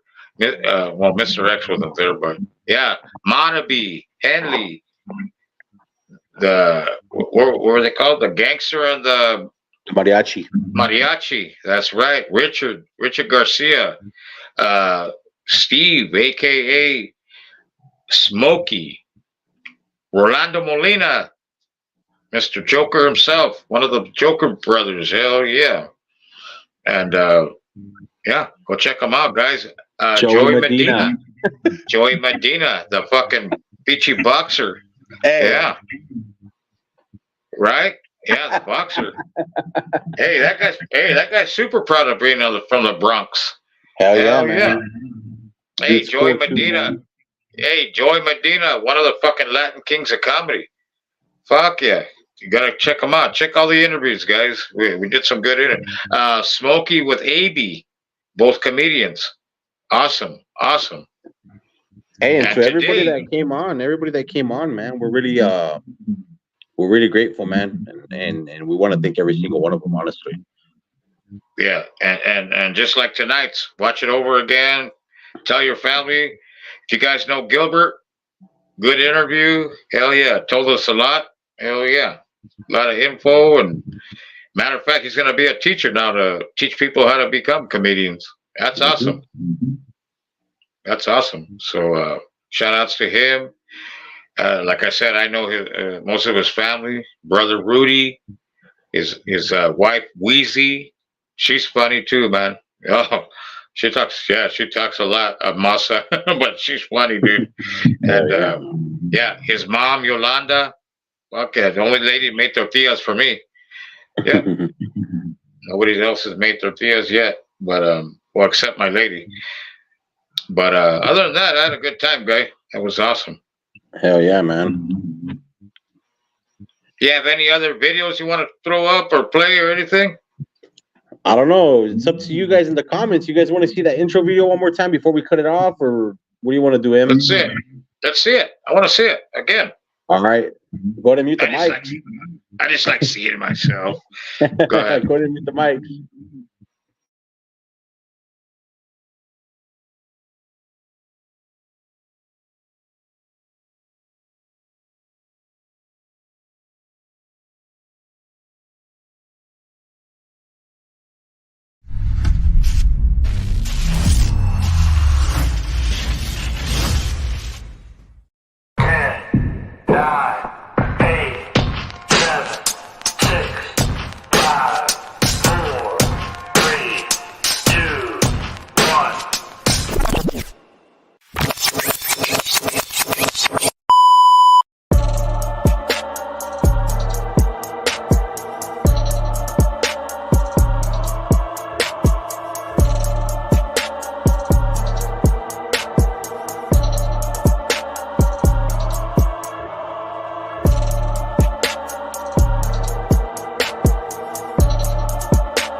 Yes, sir. Yes, sir. That was a good one. Hell yeah.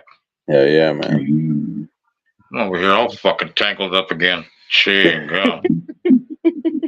I'm glad it happened now, because fuck that. Yeah. Don't you hate when the wires just get fucking tangled for no reason?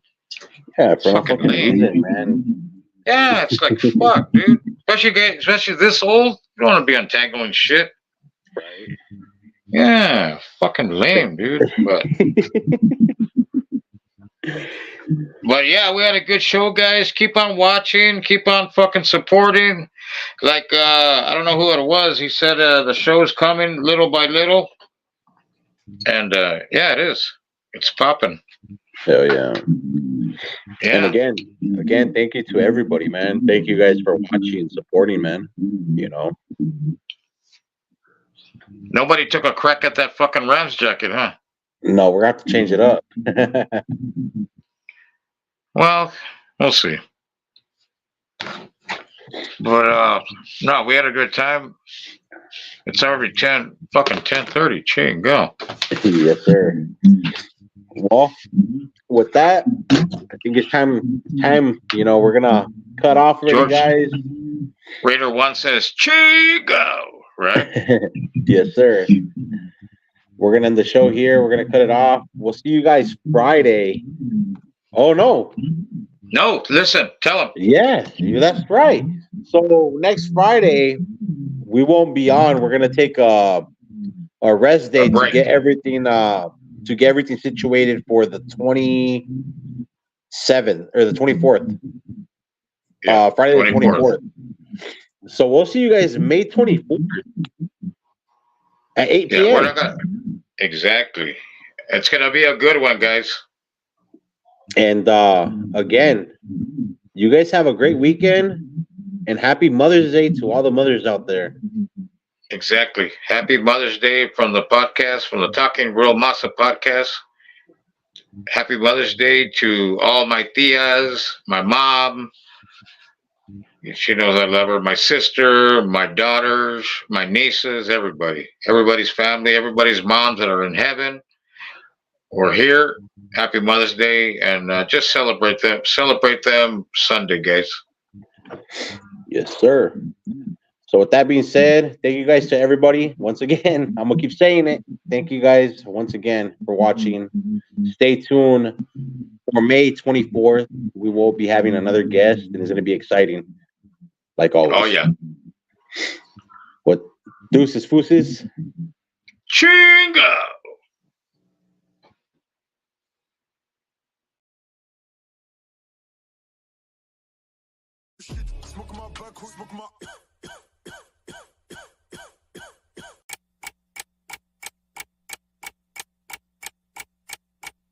One, two, you hear the clock ticking, tick tock. You about to stop living, tick tock.